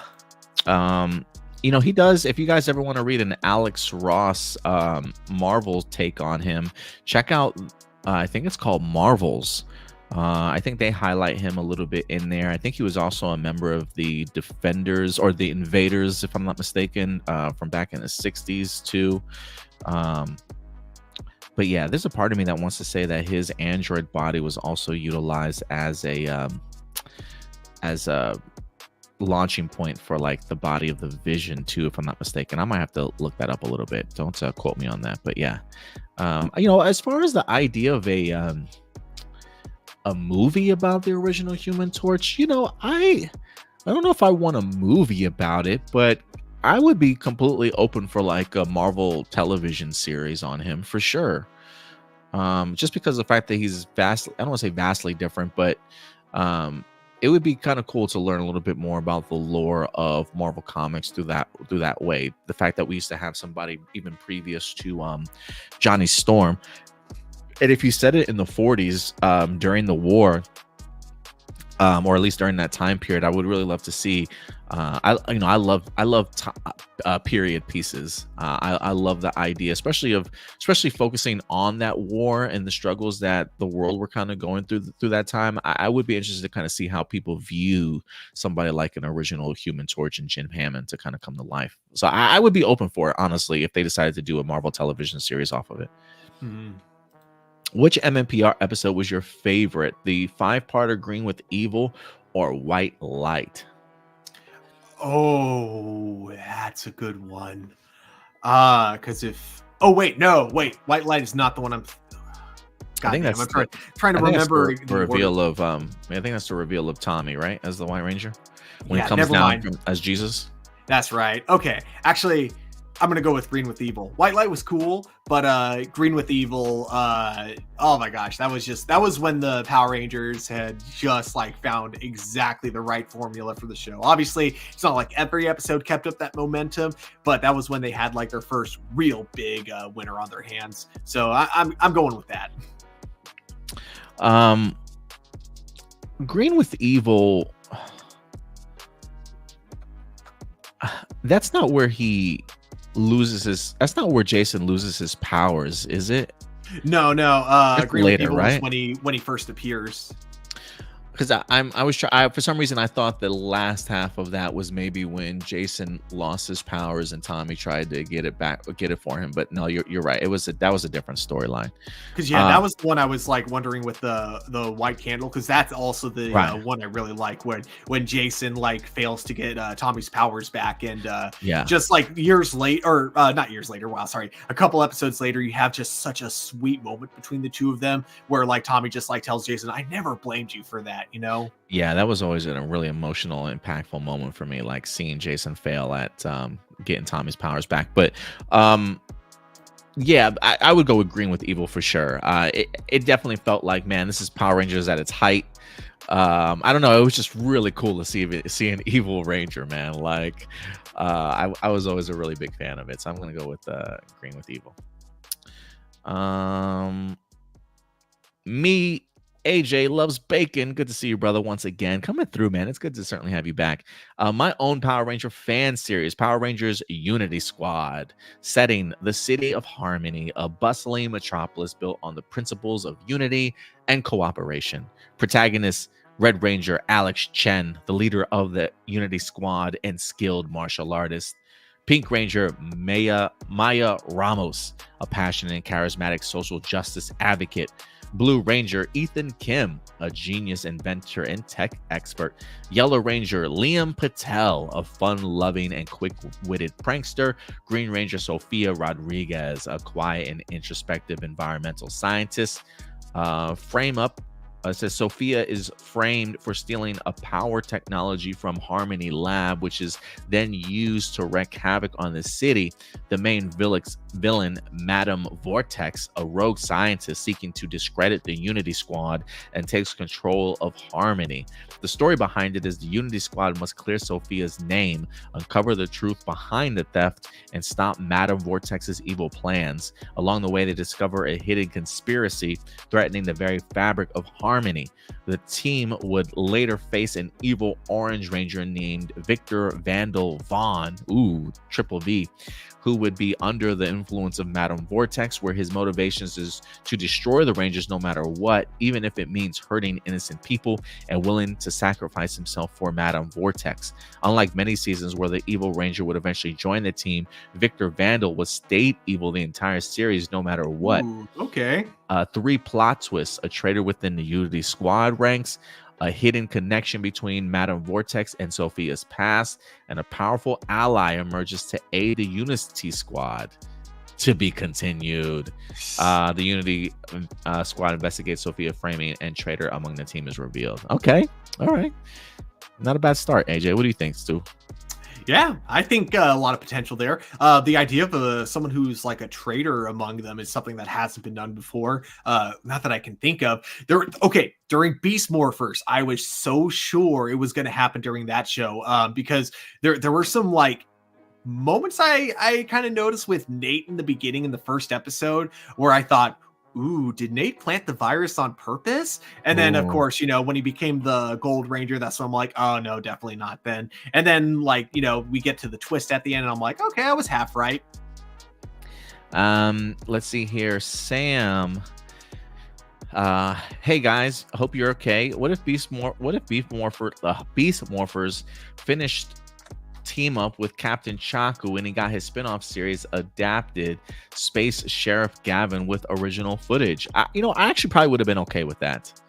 I didn't mind the Captain Chaku storyline. I don't believe I minded it in regards to how they utilize that seasons of Super Sentai footage and managed to incorporate it into the series itself. I do love the Metal Heroes sort of design for that character, for Space Sheriff Gavin. So I would have been open to it if it was successful. I would have been open to it. I don't think they had any plans for it originally, but I would have been open to it.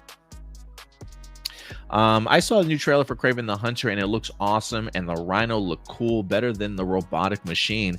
I don't know about that, Sam, or at least for me. Yeah, I'm gonna need to see a little bit more from the Rhino design, just because of the fact that there's just one split key frame that people have been showcasing around that I'm just like, yikes. But I need to see it more in live action, because like seeing his back and seeing the transformation look kind of cool. But I'm gonna have to see the movie first before I can make my judgment on that, because regardless of how Rhino was handled in the Amazing Spider-Man, I kind of really dug the concept of like a robotic Rhino design. I dug the design, at least. That's not to say how they personally handled the character, but I personally dug the design. Yeah. I thought the design was all right. I'm not too worried about like the couple of frames getting shared, because like sometimes they fix it before it actually gets released. And also, as long as it's like, a quick couple of frames, it's not like it's actually going to be noticeable enough to like ruin the movie. Do me a quick favor here, Stuart. Look Yes. up the ages for Nicholas Hammond, who played Peter Parker, along with Rob Brown, who played Captain America. Let me find out what's their ages, or maybe I'll look. Sorry, what was the name of the first one? Nicholas. Hammond. Hammond. I'll look up Rob Brown. Oh, 74 years old. Jeez.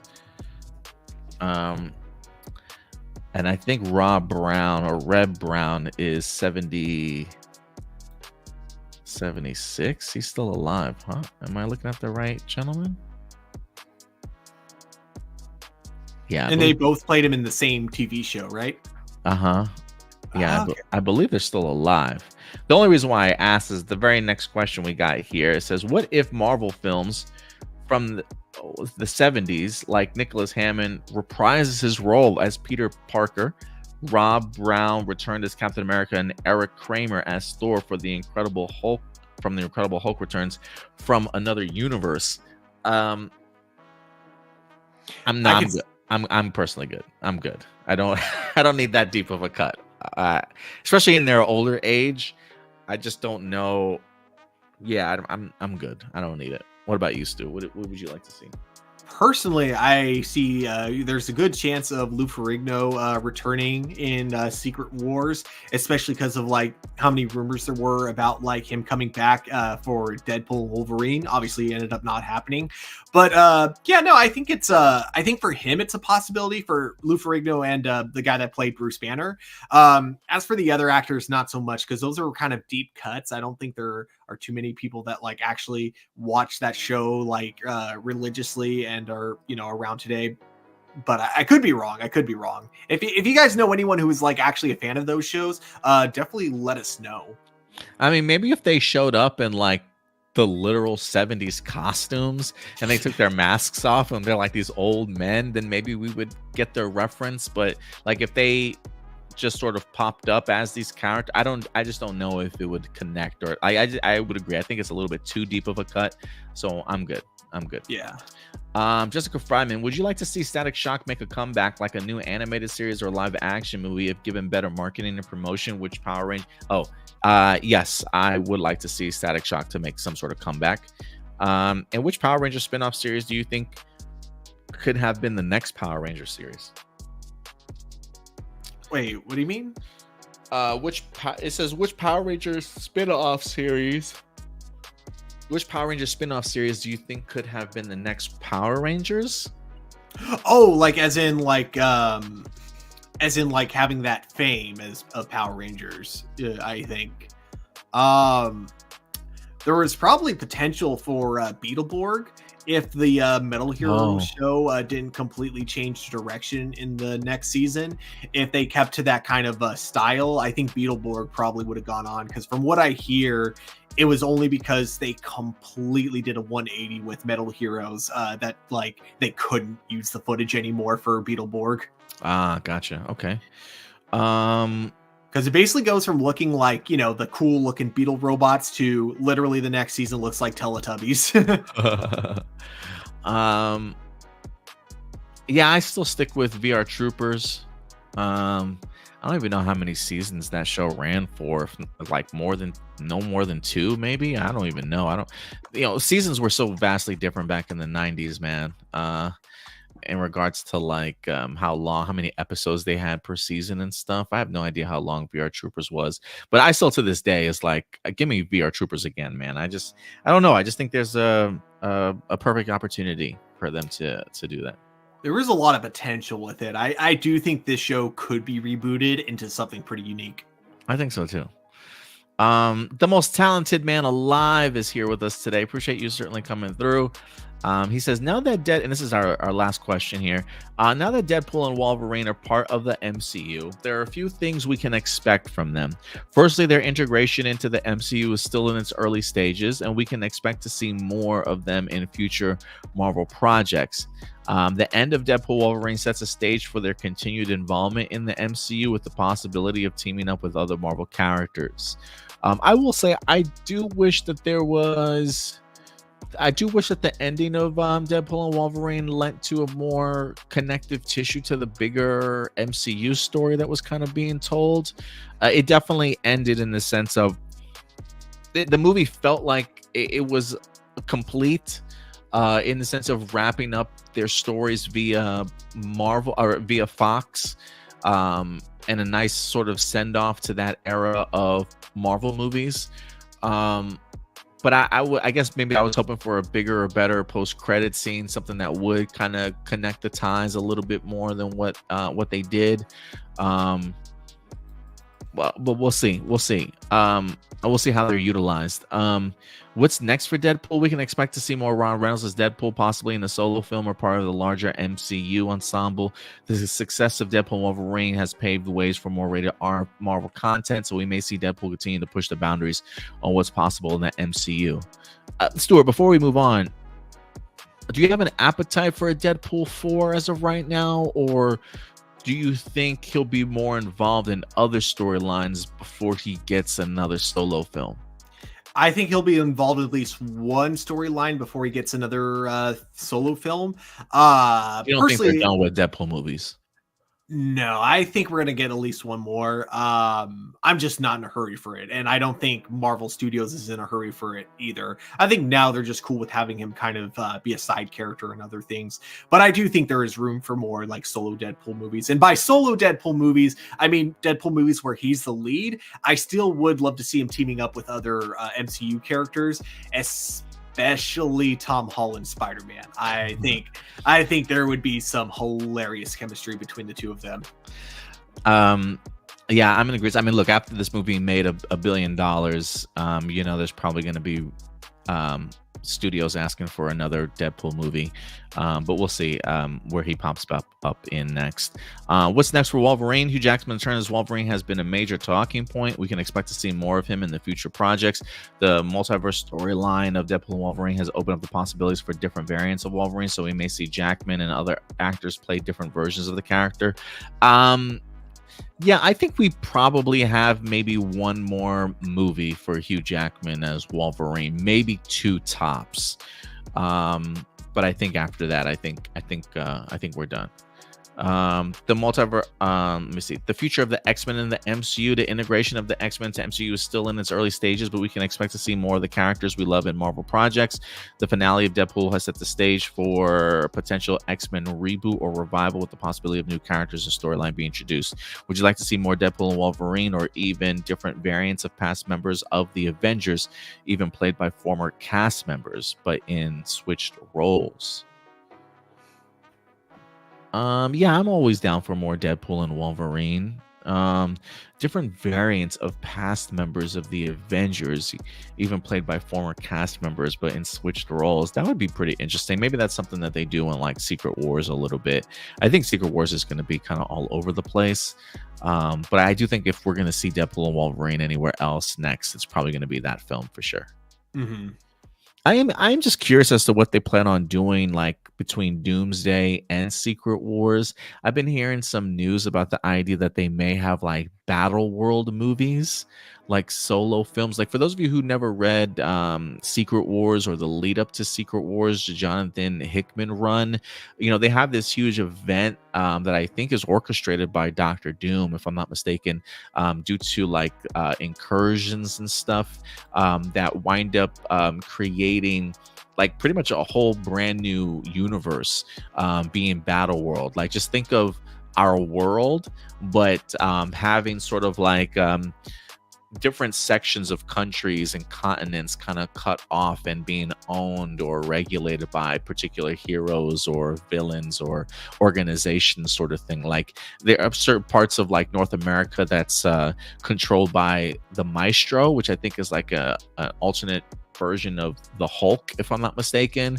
I think Doctor Doom owns a spot, maybe even Ultron. I mean, so it's a really battle driven sort of world where everybody has like claims their own tribes and their own sections of the world. So it's fascinating to me to kind of see how they would make individual movies in a battle world, if that's something that, even if the rumors even turn out to be true, because I've heard that they have plans on doing that between Doomsday and Secret Wars, or if that's going to be something that picks up after the Secret Wars movie, that I don't really know. So I'm it's very much up in the air as to how they're going to utilize some of these characters kind of going forward. But I do expect to see Deadpool and Wolverine pop up at least one or two more times, if not in Avengers Doomsday, then definitely in Secret Wars. What are you hearing though?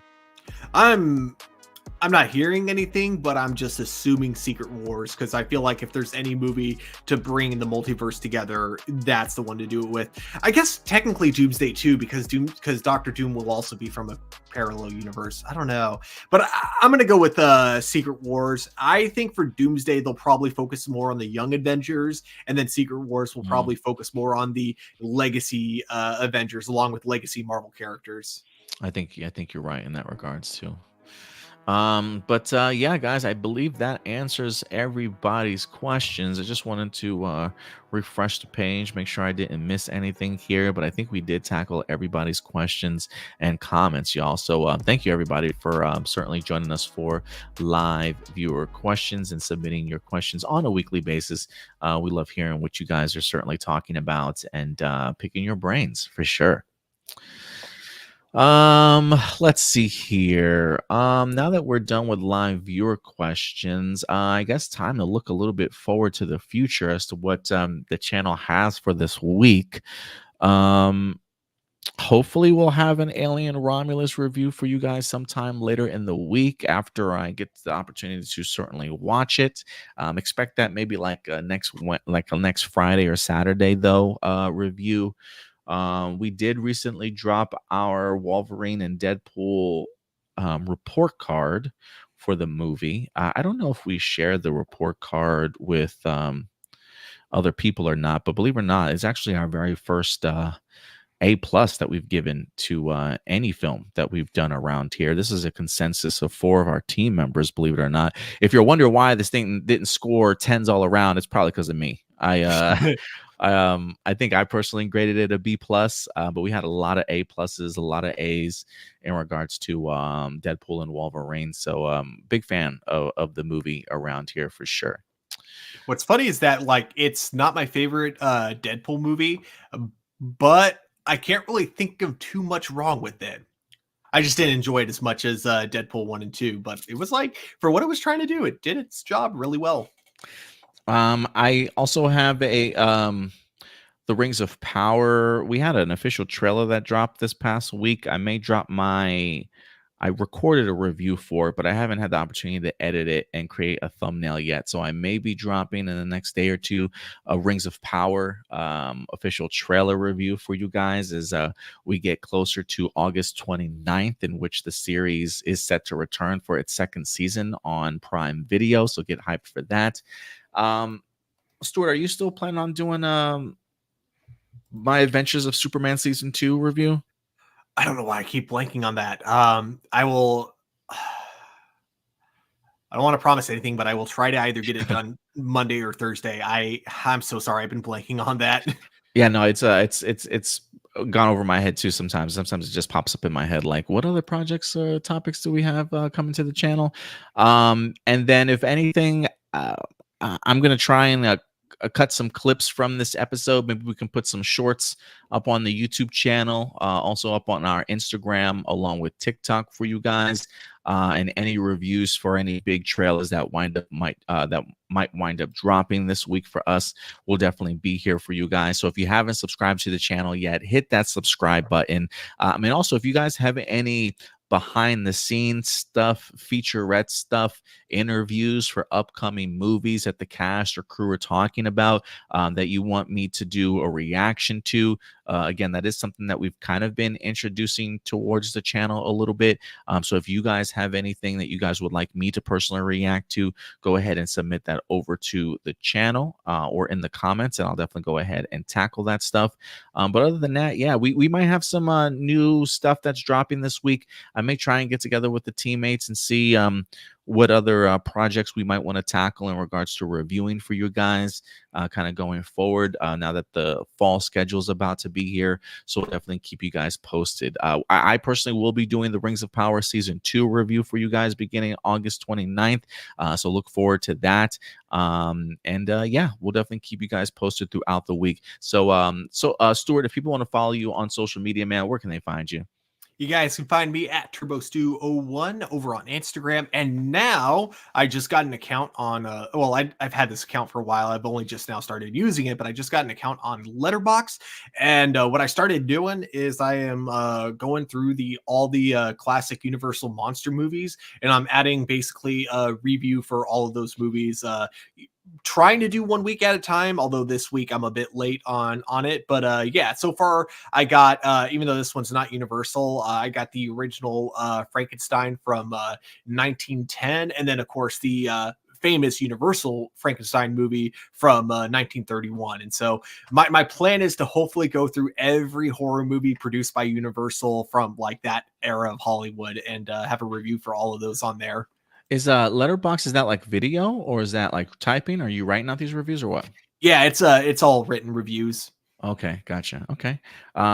Yeah, if we ever get a website, look, especially if you guys are watching, if you guys know anybody that wants to collaborate with us in regards to putting together a website, I personally would love to, because I do want to give people an outlet to be able to write also instead of just doing video reviews. Maybe we can find some freelance writers that want to write some articles up or some opinion pieces. I would really like to give us a website where we can really like aggregate kind of all of our stuff is sort of like in one location. So if you guys know of anybody that creates websites, send them our way. Feel free to go ahead and email us directly. There, we do have an email in the description box below for you guys. But yeah, I'd love to dive into that.